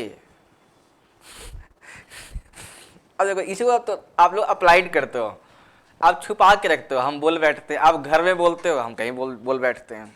लेकिन प्रैक्टिकल तो यही है। बक्सर वाली चाची क्यों है पटना में, आई कहाँ से है वो। अब देखो क्या है कहाँ पर वो, साउथ किधर है, साउथ वेस्ट में है, लेकिन आ कहाँ से रही है ये, नॉर्थ ईस्ट से। तो कौन सी वाली चाची बोलेंगे, तो नॉर्थ ईस्ट वाली चाची। इसका मतलब क्या है कि नॉर्दर्न हेमिस्फीयर में चलने वाली जो ट्रेड विंड है उसका डायरेक्शन क्या है, साउथ वेस्ट या नॉर्थ ईस्ट। बताओ तो क्या ट्रेड विंड साउदर्न हेमिस्फीयर के जो होगा डायरेक्शन क्या सेम हो जाएगा, चेक कर लेते हैं, ठीक है जी। ये बताओ, ये ईस्ट है, ये तुम्हारा क्या है, साउथ है। ये दिखाई कहां पड़ रहा है, नॉर्थ और वेस्ट की तरफ। ये दिखाई कहां पड़ रहा है, यह नॉर्थ और वेस्ट की तरफ। लेकिन आ कहां से रहा है भाई, साउथ ईस्ट से। इसका मतलब है कि ट्रेड विंड भले ही नॉर्दर्न हेमिस्फीयर में है, साउदर्न हेमिस्फीयर में है, लेकिन दोनों ट्रेड विंड का डायरेक्शन समान नहीं है। कैसे, नॉर्दर्न हेमिस्फीयर में चलने वाली ट्रेड विंड का डायरेक्शन क्या है, नॉर्थ ईस्ट, जबकि साउदर्न हेमिस्फीयर में चलने वाली ट्रेड विंड का डायरेक्शन क्या है, साउथ ईस्ट। ये चीजें समझ में आई या गयो। बत्ती जली कि जल ही गई। जो पहले से समझा हुआ रहेगा प्रेशर वैसा, उसके लिए तो बहुत आसान हो गया अब तो, ठीक है। जो अभी बहुत आसान है, लेकिन जो पहले से बीच बीच में, अब उनके दिमाग में लो प्रेशर हाई प्रेशर का बेल्ट अब यहाँ से बनेगा, ठीक है। हम कुछ कर रहे हैं यहाँ पर, जो पहले आप पढ़े हैं उसी में क्या कर रहे हैं, साफ कर रहे हैं इसको, ठीक है। प्रचलित पवन का मतलब क्या है, परमानेंट विंड का मतलब क्या है, वह पवन जो सालों भर क्या चले, एक ही डायरेक्शन में, उसे हम क्या बोलेंगे। अच्छा, सालों भर एक ही डायरेक्शन, इसका मतलब क्या नहीं बदलेगा, प्रेशर बेल्ट नहीं बदलेगा, ठीक है। तो प्रेशर बेल्ट कौन सा नहीं बदलेगा, ये सातों प्रेशर बेल्ट जो है बदलने वाला नहीं है। बेल्ट का प्लेस शिफ्ट हो सकता है, बेल्ट नहीं बदलेगा, मतलब बेल्ट के नेचर में बदलाव नहीं आएगा। तो कौन सा बेल्ट परमानेंट रह जाएगा, तो ये सातों का सातों बेल्ट जो है वो क्या रह जाएगा, परमानेंट रह जाएगा। इसका साफ मतलब है कि परमानेंट बेल्ट के सहारे जो विंड का पैटर्न बनेगा वही विंड का पैटर्न क्या कहलाएगा, परमानेंट विंड कहलाएगा, ठीक है। अब ये परमानेंट विंड को कितने भागों में डिवाइड कर रखा है मैंने, 3 भागों में। पहला क्या है आपका ट्रेड विंड, वेस्टर्लीज एंड क्या है आपका पोलर, ठीक है। अब बात आते हैं बारी बारी नंबर 1 पे। अगर ट्रेड विंड किसको बोल रहे होंगे हम लोग, तो ट्रेड विंड का मतलब है 30-35 से 0 डिग्री के बीच चलने वाली पवन को, चाहे नॉर्थ हो या फिर क्या हो, साउथ हो, उसको क्या बोल रहे होंगे हम लोग, ट्रेड विंड बोल रहे होंगे, ठीक है। इसको शब्द में देना हो तो हम क्या बोल सकते हैं कि सब इक्वेटोरियल हाई प्रेशर से इक्वेटोरियल लो प्रेशर की ओर चलने वाली पवन को हम क्या बोलते हैं, व्यापारिक पवन या ट्रेड विंड कहते हैं, या फिर नॉर्दर्न हेमिस्फीयर या फिर साउदर्न हेमिस्फीयर, ठीक है। अब आती है बात इसकी डायरेक्शन की बात आती है, ठीक है। तो नॉर्दर्न हेमिस्फीयर में चलने वाले ट्रेड विंड का डायरेक्शन क्या हो जाएगा, जैसे निकालेंगे डायरेक्शन, आप उस हेमिस्फीयर में जाइए, उस विंड पर जाइए और उस विंड को क्या कीजिए, सर्कल में डालिए, ठीक है। सर्कल जब डालिएगा तो आपको दिखाई पड़ेगा विंड कहाँ से चली थी, कहाँ की ओर जा रही है, ठीक है। तो विंड का डायरेक्शन जो है वो डिसाइड होता है सोर्स ऑफ, मतलब सोर्स क्या है इसका, सोर्स क्या है। जब देखिए तो यहाँ पर नॉर्थ ईस्ट है, सिंपल 2 ही बात है ना कि अभी कहाँ है, कहाँ से आई है, ठीक है। तो अभी तो दिखाई पड़ रही है कहां पर, साउथ वेस्ट में, किस हेमिस्फीयर में, नॉर्दर्न हेमिस्फीयर में, लेकिन सोर्स क्या है, नॉर्थ ईस्ट से। इसीलिए कहते हैं कि नॉर्दर्न हेमिस्फीयर में चलने वाले ट्रेड विंड का जो डायरेक्शन है वो डायरेक्शन क्या है आपका, नॉर्थ ईस्ट है, जबकि साउदर्न हेमिस्फीयर में चलने वाले ट्रेड विंड का डायरेक्शन क्या हो जाएगा, साउथ ईस्ट हो जाएगा। ये बातें समझ में आया या गया? यहां तक समझ में आया? अब जरा सा समझिए एक बात और,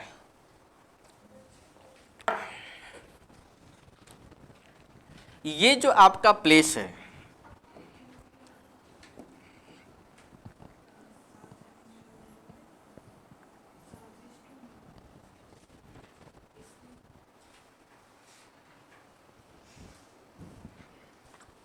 क्या कोई समस्या हो रही है? पूछ लीजिए, समस्या हो रहा है तो। आप लोग की सबसे बड़ी खामी क्या बताएं? दोस्त से पूछते हैं, तुम बताओ यार मेरे को, वो इतना ही तेज होता तो यहाँ पे होता क्या? ठीक है, हाँ तो ये हमसे पूछिए ना, ठीक है। I am responsible for you, for of all, not only for you, ठीक है। वो रिस्पॉन्सिबल थोड़ी है। हाँ, क्या पूछना था? पहली बात, दिशा पूछना है किस हेमिस्फीयर में, साउदर्न हेमिस्फीयर में। हम कहाँ पहुँच जाएं? साउदर्न हेमिस्फीयर, मतलब बोर्ड पर पहुँचना है, वहाँ पर नहीं पहुँच जाएंगे चलिए, चलो भाई साउदर्न हेमिस्फीयर चलते हैं, ठीक है। विंड है ये, डायरेक्शन देखना है, तो क्या कीजिए, इस विंड को किस में डाल दीजिएगा, सर्कल में डाल दिए, ठीक है। सर्कल को कितने भाग में बांट दीजिए,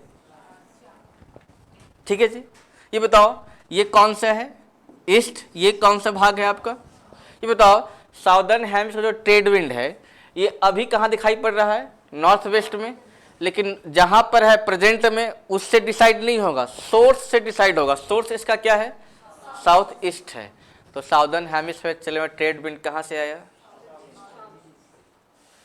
कॉमन सेंस, ठीक है।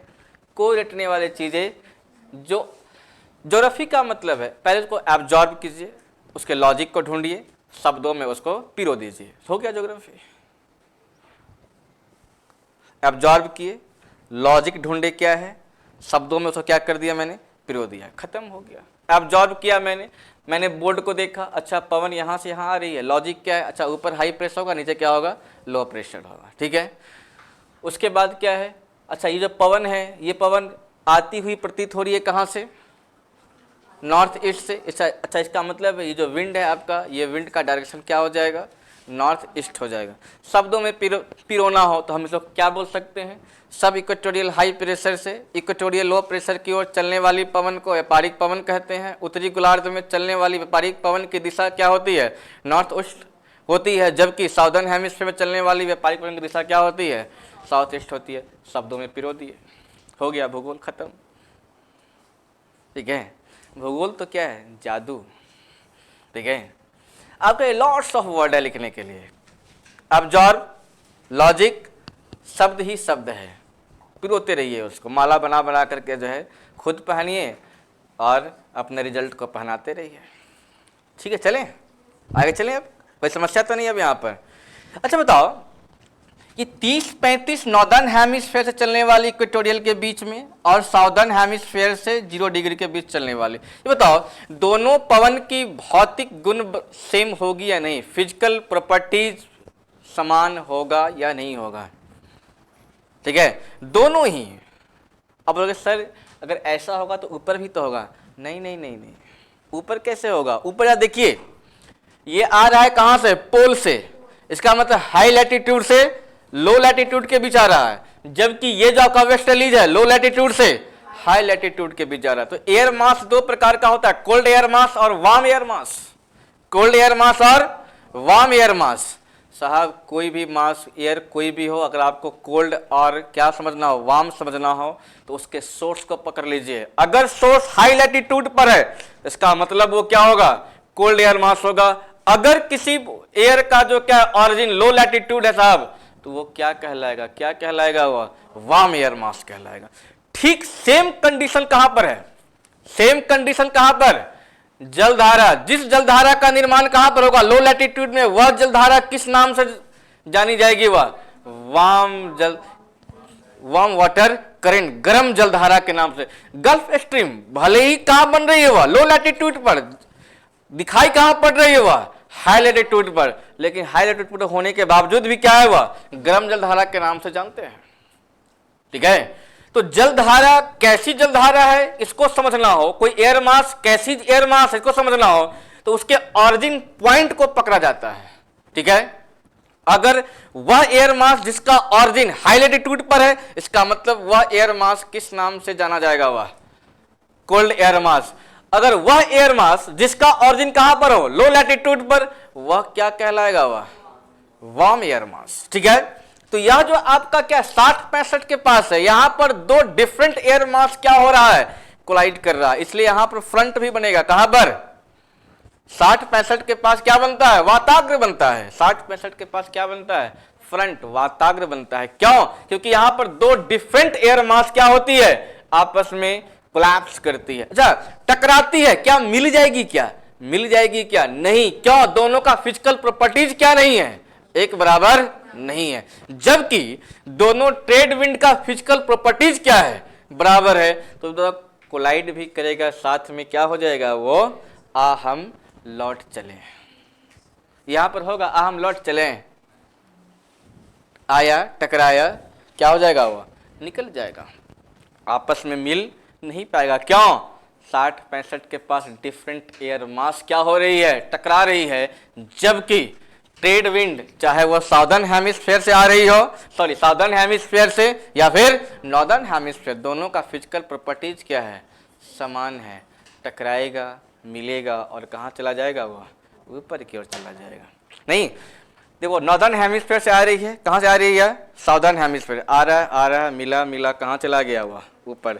बीच का भाग क्या, यहाँ बीच में कोई हलचल पैदा होगा, बीच में कोई हलचल पैदा हो रहा है, आया टकराया, कहाँ चला गया, ऊपर। या बीच का भाग में कोई हलचल, कोई डिस्टर्बेंस क्रिएट हो रहा है, नहीं। इसका मतलब जब दो ट्रेड विंड आपस में टकराएंगे तो उसके बीच में क्या होगा, एक काम एरिया डेवलप करेगा, एक शांत क्षेत्र क्या होगा, बनेगा। इसी शांत क्षेत्र को कहते हैं काम एरिया या डोल्ड्रम। डोल्ड्रम का मतलब क्या होता है, शांत, पीस, काम। ठीक है, भूगोल विद्वता ने शांत के लिए यहाँ पर कौन सा शब्द का प्रयोग किया है, डोल्ड्रम। तो डोल्ड्रम का निर्माण कहाँ पर होगा, 60-65 के पास या विषुवत रेखा के आसपास, 60-65 के पास होगा। ठीक है, अब बताओ, हम तो रटते रहते हैं किताब में कि दो व्यापारिक पवन जब आपस में मिलती है तो उसके बीच में शांत छत का निर्माण हो, जिसे हम डोल्ड्रम कहते हैं। ये रटने की चीज़ है, समझने का चीज़ है। ये किसका चीज़ है, यह समझने का है। ठीक है, आ रहा है समझ में, अलग विषय है, पॉलिटी अलग है, ये अलग है। आपके यहाँ डोल्ड्रम बना, समझ में आया डोल्ड्रम। डोल्ड्रम का निर्माण कौन करेगा, वेस्टर्लीज, पोलर विंड या ट्रेड विंड। ठीक है, तो पहला बताओ, परमानेंट विंड कितने प्रकार का, 3 प्रकार का। पहला कौन सा विंड, ट्रेड विंड, फिर क्या आपका वेस्टर्लीज, फिर आपका क्या पोलर। मैंने लिया पहला आपका ट्रेड विंड। ट्रेड विंड कहाँ से कैसे पवन को ट्रेड विंड कहेंगे, जो 30-35 से 0 डिग्री। ठीक है, शब्द में देना हो तो sub equatorial high pressure to equatorial low pressure के बीच चलने वाले पवन को क्या बोल रहे होंगे हम लोग। क्या डायरेक्शन समान होगा, नहीं, डायरेक्शन समान नहीं होगा। नॉर्दर्न हेमिस्फीयर चलने वाले ट्रेड विंड, उसका डायरेक्शन क्या हो जाएगा।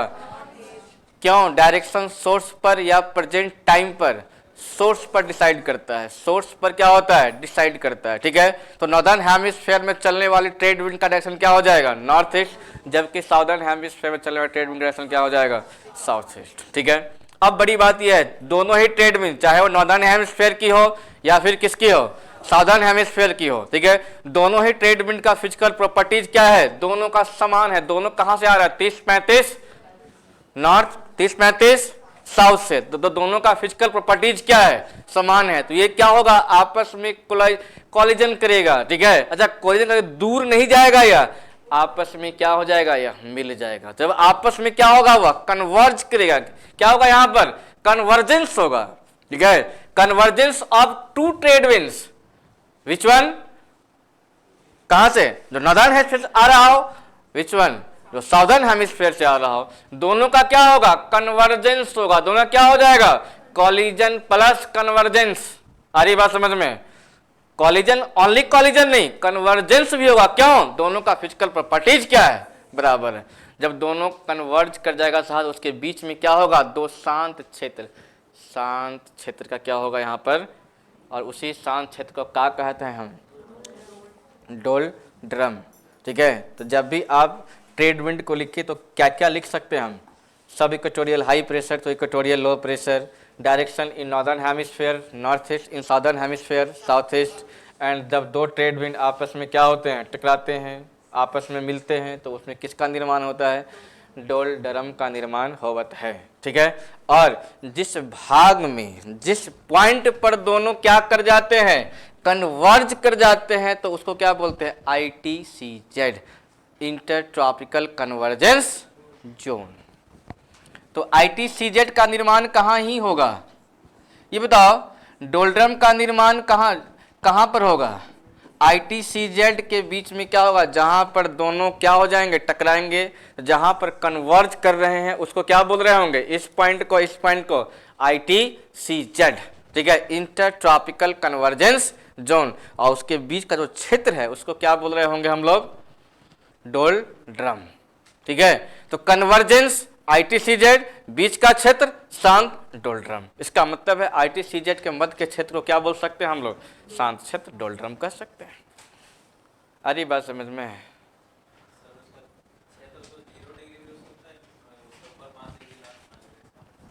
बिल्कुल। जब बेल्ट ऑसिलेट करेगा तो ITCZ भी क्या करेगा भाई, ऑसिलेट करेगा ना। ठीक है, यहाँ पे तो एक आइडियलिस्टिक माना गया है ना, तो ये आपका जो क्षेत्र है, यह क्षेत्र किसका है, ITCZ, एंड उसके बाद क्या है, डोलड्रम। ठीक है, तो ट्रेड विंड में कितनी सारी बात कम समझ गए। अच्छा बताओ, एक सिंपल सा चीज़ है, एक थोड़ा लॉजिक है, समझना। मान लो कि कोई चक्रवात ट्रेवल कर रहा है, अगर घुस जाए कहाँ पर, डोलड्रम में है, तो चक्रवात ही रहेगा या चक्रवात मर जाएगा फिर, काहे, शांत है, वहाँ पर डेविएशन होगा। साइक्लोन में क्या होता है, एयर डेविएशन, यहाँ पर एयर डेविएशन ही मर जाएगा, कहाँ पर, तो चक्रवात इस ओर ही क्यों आएगा, क्योंकि विंड का डायरेक्शन किस ओर है, नॉर्थ ईस्ट टू किस ओर है, कहाँ से है, नॉर्थ ईस्ट से लेकर के साउथ वेस्ट। तो साइक्लोन का डायरेक्शन भी कहाँ से कहाँ होगा, नॉर्थ ईस्ट टू। देख रहे हो, हम आगे का चैप्टर यहाँ पर कंप्लीट कर रहे हैं। ठीक है, ये बताओ, अगर बताओ यहाँ कोई लैंड एरिया है, अरे पुधर लिया का हो, हाँ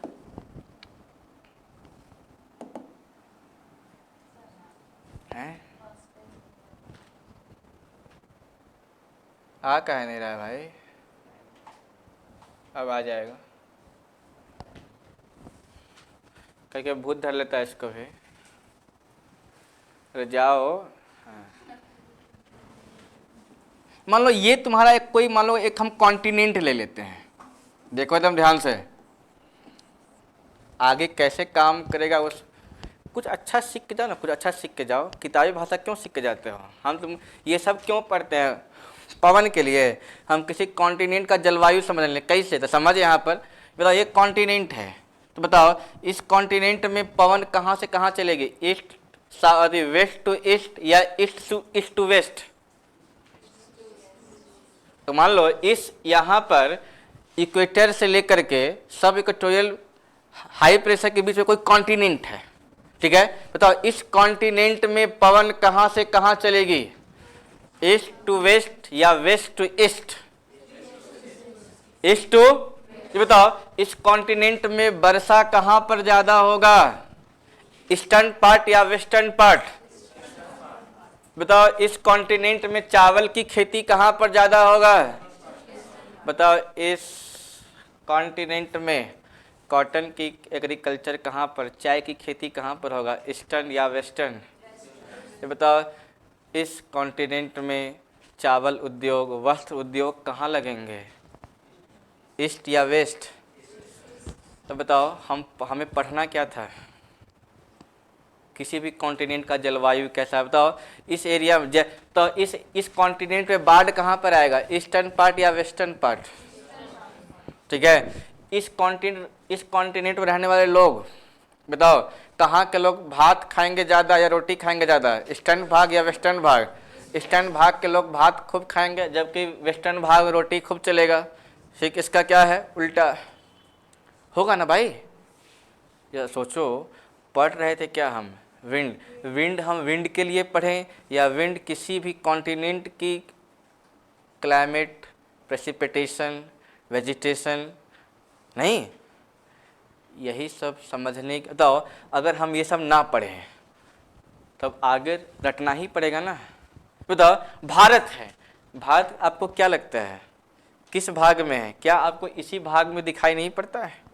ठीक है, तो सबसे ज़्यादा वर्षा कहाँ, बंगाल में या पंजाब में? ठीक है, आती हुई मानसून सबसे अधिक वर्षा कहाँ पर है? बंगाल में। तो बंगाल में एक टाइम चावल या कई टाइम चावल हो सकता है? नाश्ते में चावल, लंच भी चावल, और मौका मिला तो वहाँ चावल नहीं कहते, वहाँ भात कहते हैं, माछ भात। माछ तो वहाँ पर कल्चर है, वहाँ मछली क्या मतलब वेजिटेरियन। ठीक है, और तो और उसको जो है ड्राई करके रखते हैं। जैसे हम लोग की मम्मी जो है ना गोभी सुखा के रखती थी। गोभी हो गया बहुत ज़्यादा तो गोभी सुखा दी, क्यों? बरसात के मौसम में, जब बरसात का मौसम होगा तो लोग बाहर नहीं जाएंगे तो घर का ही जो सूखा हुआ क्या गोभी है उसको फिर हल्का सा बॉयल स्टीम करेंगे, फिर स्टीम करना थोड़ा सा कुछ तो निखार आएगा उसमें, फिर उसका सब्जी बन जाता है। उसी प्रकार लोग माछ को सुखा के रखते हैं भाई। ठीक है, वहाँ माछ का मतलब वेजिटेरियन, यहाँ पर माछ का मतलब क्या है, नॉन वेज। ठीक है, माछ इक्वल टू मछली नहीं, माछ, फिश, नॉट फिश, फिश। ठीक है, इसका मतलब क्या है, बंगाल। तो बंगाल में भी बहुत डाइवर्सिटी है, साउथ बंगाल और नॉर्थ बंगाल। पूरा नॉर्थ बंगाल पूरा क्या नेपाली है, बंगाली नहीं। वहां पर क्या है, सिलीगुड़ी से यही कहाँ तक भूटान तक, सिलीगुड़ी से कहाँ तक भूटान तक जाइए, सबका सब क्या है, वह बंगाली जो नेपाली है, मतलब है क्या है वो बंगाली, रेस क्या है उसका, नेपाली। क्यों उनछा हो हजूर, वहाँ पर बोलते हैं हेलो नहीं हजूर। ठीक है, बंगाल का अपना एक क्या अलग मजा है। बंगाल भी बहुत इंटरेस्टिंग क्या है वो प्लेस है, मुझे बहुत पसंद है। नॉर्थ बंगाल, साउथ बंगाल पूरा कचरा भरा है। बंगाल को एकदम पूरा कच कच क्या है, एकदम सबसे लिच्चे टाइप का इंसान कहाँ मिलता है, बंगाली, साउथ बंगाल का। कोई अगर आपका तो बुरा मत मानना। नॉर्थ बंगाल उतना ही क्या शांत, साफ, काम। ठीक है, एरिया है। खैर चलो हटाओ। अब देखो क्या है, वेस्टर्लीज, पछुआ पवन। ठीक है, पछुआ पवन। ठीक है, अब देखिए एक बात समझिए, यहाँ पर पछुआ पवन का मतलब ऐसा लगता है कि पश्चिम से आती हुई पवन है, पश्चिम से आती हुई क्या है, पवन है। लेकिन जब आप यहाँ पर देखते हैं, डायरेक्शन देते हैं, तो आप देखिएगा यहाँ पर, अरे यार ये तो साउथ है, ये तो वेस्ट है, तो लग रहा है साउथ वेस्ट होना चाहिए। ठीक है, साउथ वेस्ट होना चाहिए, लेकिन ऐसा नहीं है। डायरेक्ट इनिशियल डायरेक्शन तो इसका क्या है, साउथ वेस्ट है। इनिशियल डायरेक्शन इसका क्या है, साउथ वेस्ट है। लेकिन ये आगे चल करके कन्वर्ज नहीं करेंगे, ये आगे चल करके कन्वर्ज कर जाते तो इसका डायरेक्शन यही रह जाता। लेकिन इसका रिजल्टेंट जो डायरेक्शन है वह किस में बदल जाता है, वह कुछ इस प्रकार सीधा हो जाता है। कैसे? क्योंकि यहां पर दो डिफरेंट एयर मास है, ये कन्वर्ज नहीं कर रहे हैं, ये आ तो रहे हैं, टकरा करके क्या हो जा रहे हैं यह। इसका मतलब यह पवन जो है दो बार अपनी क्या करती है, डायरेक्शन चेंज करती है। तो पहला इनिशियल डायरेक्शन इसका क्या है, साउथ वेस्ट। क्या है इसका, साउथ वेस्ट। लेकिन रिजल्टेंट डायरेक्शन इसका क्या है, वेस्टर्न। ठीक है, इसलिए इसको क्या बोलते हैं हम, वेस्टर्लीज पवन कहते हैं। अच्छा बताओ, ये अपना डायरेक्शन चेंज करेगा तो क्या पोलर विंड अपना डायरेक्शन चेंज नहीं करेगा?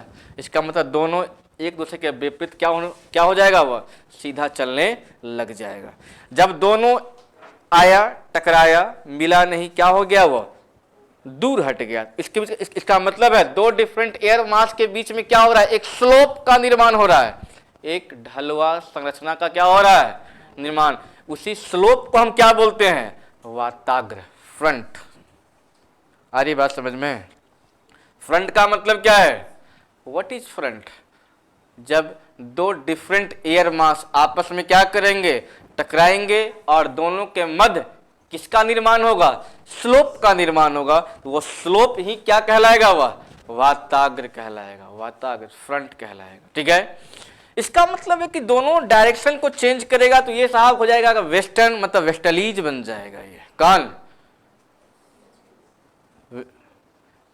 कौन सा वेस्टर्लीज का मतलब क्या है? वह पवन जो सब इक्वेटोरियल हाई प्रेशर से सब पोलर लो प्रेशर के बीच चलने वाली पवन को हम क्या बोलते हैं? वेस्टर्लीज। पछुआ पवन कहते हैं। पछुआ पवन का मतलब क्या? 30-35 से 60-65 की ओर चलने वाली पवन को हम क्या बोलते हैं? पछुआ पवन कहते हैं। पछुआ पवन कहते हैं। मतलब उपोष्ण कटिबंधीय उच्च दाब से उपध्रुवीय निम्न दाब की ओर चलने वाली पवन को हम क्या कहते हैं? पछुआ पवन कहते हैं। ठीक है, अब थोड़ा सा समझना ये यहां पर ये है, देखो इसका भी देखोगे तो कुछ इस प्रकार बन जाएगा इसका डायरेक्शन। देख रहे हो, इधर भी वेस्टर्न से कहां, वेस्ट टू ईस्ट जाती ही प्रतीत हो रहा है। ठीक है, अब देखो क्या है, दोनों ही विंड में फ्रिक्शन डिफरेंस है। फ्रिक्शन का क्या है? डिफरेंसेज है। ठीक है, दोनों ही वेस्टर्लीज विंड है। नॉर्दर्न हेमिस्फीयर में 30-35 से 60-65, साउदर्न हेमिस्फीयर में 30-35 से 60-65, दोनों ही क्या है? वेस्टर्लीज है। लेकिन दोनों ही वेस्टर्लीज विंड अलग अलग फ्रिक्शन को क्या करता है? फेस करता है। क्यों? इसका है लैंड डिस्ट्रीब्यूशन। इसके पीछे लॉजिक क्या है? Land distribution. Land distribution northern hemisphere में क्या है? ज्यादा है, जबकि सबसे कम कहां पर है? साउदर्न हेमिस्फीयर में। ठीक है, यहां पर सी डिस्ट्रीब्यूशन है मैक्सिमम इन नॉर्दर्न हेमिस्फीयर या साउदर्न हेमिस्फीयर? Southern hemisphere. ठीक है, इसीलिए वेस्ट नॉर्दर्न हेमिस्फीयर का वेस्टर्ली जब चलता है तो इसकी स्पीड क्या होती है? मिनिमम होती है, जबकि इसकी स्पीड क्या हो जाएगी? मैक्सिमम हो जाएगा। किसका स्पीड जाएगा मैक्सिमम? साउदर्न हेमिस्फीयर का विंड क्या हो जाएगा? ये क्या हो रहा है भाई? ये मिटियो नहीं रहा है।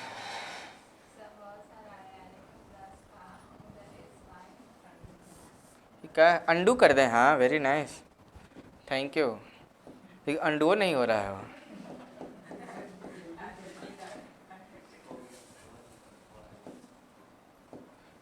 ये हो भूगोल पढ़ते पढ़ते गर्म हो गया है।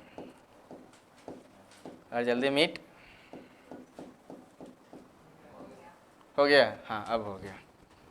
अब देखो क्या है, इसकी जो स्पीड है वो क्या होगा? मिनिमम। इसकी स्पीड क्या हो जाएगी? मैक्सिमम। क्यों ऐसा? क्योंकि यह विंड किस पर चल रही है? किस पर चल रही है? सी पर या लैंड एरिया पर? सी पर चल रहा है। समुद्र पर यह पवन क्या हो रही है? चल रही है। तो इसकी स्पीड क्या होगी? मैक्सिमम। और इसी मैक्सिमम स्पीड जब चलेगी तो यह 40 डिग्री पर, 50 डिग्री पर और कितना पर? 60 डिग्री पर। ठीक है, तो बताओ 40 पर चलेगी तो इसे क्या बोलेंगे? Roading forties. क्या बोलते हैं हम लोग इसे? Roading forties.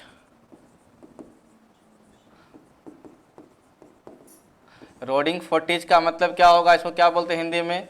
गरजता चालीसा। हाँ, हनुमान चालीसा नहीं, गरजता चालीसा। गरजता चालीसा का संबंध किससे है? विंड से। ठीक है, गरजता चालीसा का संबंध किस विंड से है? वेस्टर्लीज। गरजता चालीसा का संबंध किस वेस्टर्लीज से? नॉर्दर्न या साउदर्न? साउदर्न। ठीक है जी, ये समझ में आया? उसी प्रकार जो है 50 डिग्री वाले को क्या बोलते हैं हम लोग? फ्यूरियस 50। क्या बोलते हैं हम लोग इसे? फ्यूरियस 50। इसको बोलते हैं प्रचंड 50। प्रचंड 50। ठीक है, तो गरजता चालीसा प्रचंड 50 का संबंध किससे है? विंड से। कैसे विंड से है? वेस्टर्लीज। कैसे वेस्टर्लीज से है? साउदर्न हेमिस्फीयर में चलने वाली किससे है? वेस्टर्लीज से है। ठीक है, 60 डिग्री पर इसे हम क्या बोल रहे होंगे? सिरकिंग 60s। ठीक है, चीखता साठा, सिरकिंग 60s, इसको कहते हैं हिंदी में क्या, चीखता साठा, चीखता साठा। ठीक है, क्या चीज स्पीड ज्यादा बा, जलधारा जब पढ़ेंगे तो वहां पे थोड़ा सा इसका इंपॉर्टेंस है, बाकी वैसा कुछ इसका इंपॉर्टेंस नहीं। विंड की स्पीड बढ़ेगी तो क्या लाएगी, तबाही लाएगी। लैंड एरिया होगा तब ना, कहाँ तबाही लाएगी। जंगल में मोर नाचा किसने देखा, ठीक है जी। तो बात यहाँ पर वही है, यहाँ तबाही। अब यहाँ पर साउंड क्रिएट हो रहा है। अब चूंकि जो भूगोल विद्ता थे अपना नाव लेकर यहाँ से यहाँ की तरफ आगे बढ़े तो देखे यार हवा का डायरेक्शन दोनों जगह सेम है, लेकिन यहाँ पर साउंड क्रिएट हो रहा है। ठीक है, तो साउंड की जब जांचने की बात आई तो देखा गया, तो इसका नाम दिया गया। ठीक है, रोरिंग 40s। ठीक है, जो 40 डिग्री पर सुनाई दिया थोड़ा सा कम था तो उसको क्या बोला, रोरिंग 40s, गजता चालीसा। 50 पे गया तो और भयंकर आवाज दिया, बोला प्रचंड 50। ये प्रचंड क्या है, प्रचंड फ्यूरियस 50। जब 60 पे गया तब चीखता, हैवी। अच्छा 65 के बाद क्यों नहीं होगा, 60 के बाद क्यों नहीं होगा, अरे बाबा क्या हो जाएगा, डायरेक्शन चेंज कर जाएगा, इसका डायरेक्शन चेंज कर जाएगा। ठीक है, इसका मतलब C2 कहाँ भागेगा, वो लैंड की तरफ वो भागने लग जाएगा, तो इसकी स्पीड क्या हो जाएगी, कम हो जाएगी, साउंड क्रिएट नहीं करेगा। आ रही बात समझ में। हाँ देखिए 30-35 को है ना हॉर्स लैटिट्यूड भी कहते हैं, इसको कहते हैं अश्व अक्षांश। 30-35 डिग्री को क्या बोलते हैं, सब इक्वेटोरियल हाई प्रेशर को ही क्या बोलते हैं, हॉर्स लैटिट्यूड। जब भूगोल का उतना विकास हो नहीं पाया था तो अंग्रेज लोग जो है अरब से घोड़ा लेकर जा रहे थे, अटलांटिक महासागर में फंस गए, कहाँ पर वो 30-35 के पास। अब नाव उनका क्या हो रहा है, डूबने लग गया। नाव डूब रहा है, ऊपर से एयर डिसेंट करा, इस वजह से, क्योंकि उसमें भूगोल का ज्ञान था नहीं, तो लगा यह घोड़ा की वजह से क्या हो रहा है, मेरा नाव डूब रहा है। तो वो घोड़ा को उठा उठा कहाँ लग गया, फेंकने हुआ। ठीक है, जब तक घोड़ा को फेंक पाता तब तक क्रॉस कर गया वो एरिया। ठीक है, बोला कि अच्छा इसी घोड़ा की वजह से हम डूब रहे थे। ठीक है, लेकिन जब गया यूरोप, फिर वहाँ पर क्या खोज हुई तो मालूम चला उस घोड़े की वजह से नहीं, वहाँ पर एयर क्या हो रहा था, डिसेंट, इसलिए उसका नाम ही डाल दिया क्या, हॉर्स लैटिट्यूड। ठीक है, आ रही बात समझ में। सब इक्वेटोरियल हाई प्रेशर को ही हम क्या बोलते हैं, हॉर्स लैटिट्यूड। और कोई सवाल बा, कैसे, एयर तो डिसेंड करेगा चाहे इधर भी चाहे उधर भी। ठीक है, मान लिया यहाँ पर लैंड एरिया है, मान लिया जाए कि यहाँ से यहाँ समुद्र है ही नहीं, नदी भी नहीं है, तो क्या हम इसको हॉर्स लैटिट्यूड बोलते हैं, नहीं बोलते। क्यों, जब यहाँ पर समुद्र ही नहीं है, यहाँ पर वाटर सोर्स ही नहीं है। लेकिन ऐसा नहीं है, इस एरिया में कुछ कुछ क्या बड़े रिवर्स दिखाई पड़ते हैं। कुछ भी नहीं होगा तो अटलांटिक, नॉर्थ अटलांटिक तो आ ही न जाएगा इसमें, कहाँ पर 30-35 नॉर्थ में। ठीक है, तो इसलिए जो है बोलने का रिवाज हो गया क्या चीज़, 30-35 north plus south is known as a horse latitude. और कुछ, तो वेस्टर्लीज का मतलब क्या है, वह विंड जो कहाँ से कहाँ चलती है, सब इक्वेटोरियल हाई प्रेशर टू सब पोलर लो प्रेशर के बीच चलने वाली पवन को हम क्या कहते हैं, पछुआ पवन कहते हैं। यह पवन 2 बार अपनी डायरेक्शन चेंज करती है। इनिशियल डायरेक्शन का क्या है, साउथ वेस्ट, रिजल्टेंट डायरेक्शन इसका क्या है, वेस्टर्न है, इसलिए हम इसे क्या भी बोलते हैं, वेस्टर्लीज कहते हैं। ठीक है, यह पवन ध्रुवीय पवन के साथ किसका निर्माण करती है, वाताग्र का निर्माण करती है। क्यों, क्योंकि दोनों ही पवन क्या है, डिफरेंट एयर मास है। ठीक है, तो यह जो पवन है ध्रुवीय पवन के साथ मिलकर के, पोलर विंड के साथ मिलकर के किसका निर्माण करती है, वह फ्रंट का निर्माण करती है, वाताग्र का क्या करती है, वह निर्माण करती है। ठीक है, उसके बाद इसमें आपको जानना क्या है कि चूंकि नॉर्दर्न हेमिस्फीयर में चलने वाली जो वेस्टर्लीज है इसकी स्पीड क्या है, कम है, किसके रेस्पेक्ट में, साउदर्न हेमिस्फीयर की जो क्या है विंड से इसकी स्पीड क्या है, कम है। अच्छा, साउदर्न हेमिस्फीयर में स्पीड ज़्यादा क्यों है? क्योंकि यहाँ पर लैंड डिस्ट्रीब्यूशन कम है। यहाँ पर क्या, लैक ऑफ लैंड डिस्ट्रीब्यूशन। इसका मतलब क्या है, मैक्सिमम यहाँ पर क्या होगा, सी एरिया है। इसका मतलब यहाँ पर चलने वाला जो क्या वेस्ट, इसकी स्पीड क्या हो जाएगी, बढ़ जाएगी, जिससे 40 पर हम क्या बोल रहे होंगे, रोडिंग 40, 50 पर क्या बोल रहे होंगे इसे, फ्यूरियस 50, 60 पर इसे क्या बोल रहे होंगे, सिरकिंग 60। मतलब गश्ता चालीसा, प्रचंड 50, चिखता 60 का संबंध किससे है, वेस्टर्लीज विंड से है। कैसे वेस्टर्लीज से, तो साउदर्न हेमिस्फीयर के वेस्टर्लीज से। आगे बात समझ में। तो इतनी बात को जो है वेस्टर्लीज पर, तो इतनी बात को अपने पास समाहित रखिए। अब है एक छोटा सा क्या है आपका, पोलर विंड। क्या है, पोलर विंड। पोलर विंड का मतलब क्या होता है, वह विंड जो कहां से कहां, पोलर हाई प्रेशर से सब पोलर लो प्रेशर के बीच चलने वाली पवन को हम का बोलते हैं, पोलर विंड कहते हैं। ठीक है, तो नॉर्दर्न हेमिस्फीयर में चलने वाली पोलर विंड के डायरेक्शन क्या हो जाएगा, ईस्टर्न, और साउदर्न का क्या हो जाएगा, अरे दोनों का डायरेक्शन यहाँ देखो, इसका कुछ होगा इस प्रकार, दोनों का रिजल्टेंट डायरेक्शन क्या हो जाएगा, बदल जाएगा ना लास्ट में। क्यों, क्योंकि दोनों क्या है, डिफरेंट एयर मास है। ये आपस में कॉलिजन तो करते हैं, कन्वर्ज नहीं करते हैं। ठीक है, जब कन्वर्ज नहीं करेंगे तो यह दोनों आपस में किसका निर्माण करेंगे, स्लोप का निर्माण करेंगे। इसलिए यहाँ पर निर्माण भी किसका होता है, फ्रंट का निर्माण। यहाँ पर किसका निर्माण होगा, वह फ्रंट का। नॉर्दर्न हेमिस्फीयर में सिर्फ, या साउदर्न हेमिस्फीयर में भी, साउदर्न हेमिस्फीयर में भी। ठीक है, अच्छा ये पढ़ रहे हैं क्यों, क्योंकि आगे चल करके जब हम विश्व का क्या समझेंगे, वेजिटेशन, तो समझ पाए। मान लीजिए ये विंड, यहाँ पर कोई कॉन्टिनेंट है, ये कॉन्टिनेंट अगर है तो ये बताओ यहाँ पर वर्षा सबसे ज्यादा किस भाग पर होगा, वेस्टर्न भाग या ईस्टर्न भाग पर, वेस्टर्न भाग पर। ठीक है, यहाँ बताओ ईस्टर्न भाग क्या होगा, यहाँ पर ड्राई हो। ऐसा भी तो हो सकता है कि यह कॉन्टिनेंट यहाँ भी हो सकता है, यहाँ भी हो सकता है, और कहाँ भी हो सकता है, विश्व के अलग अलग भागों पर तो हो सकता, कहीं भी हो सकता है।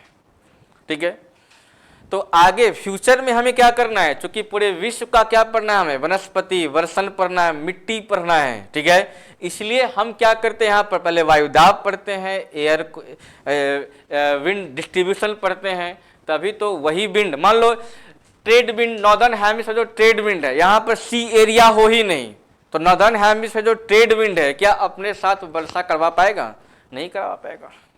ठीक है, तो हमें ये सब चीज़ देखना होता है कहाँ पर, विंड में। ठीक है, तो आज की क्लास को हम यहीं पर क्या करते हैं, समाप्त करते हैं। तो विंड, 3 प्रकार का विंड हम लोग पढ़ चुके हैं। अब एक है आपका क्या, सीजनल विंड। अब हम लोग बहुत जल्दी ही बढ़ने वाले हैं कहाँ पर, साइक्लोन, प्रेसिपिटेशन एंड वनस्पति। उसके बाद जो है हम करेंगे स्टार्ट इंडियन ज्योग्राफी, क्योंकि कुछ पार्ट बीच बीच में आता रहेगा जियोमॉर्फोलॉजी का, तो हम आपको रोक रोक करके जियोमॉर्फोलॉजी समझाते हुए आगे बढ़ेंगे। ठीक है, तो मिलते हैं, बहुत बहुत धन्यवाद।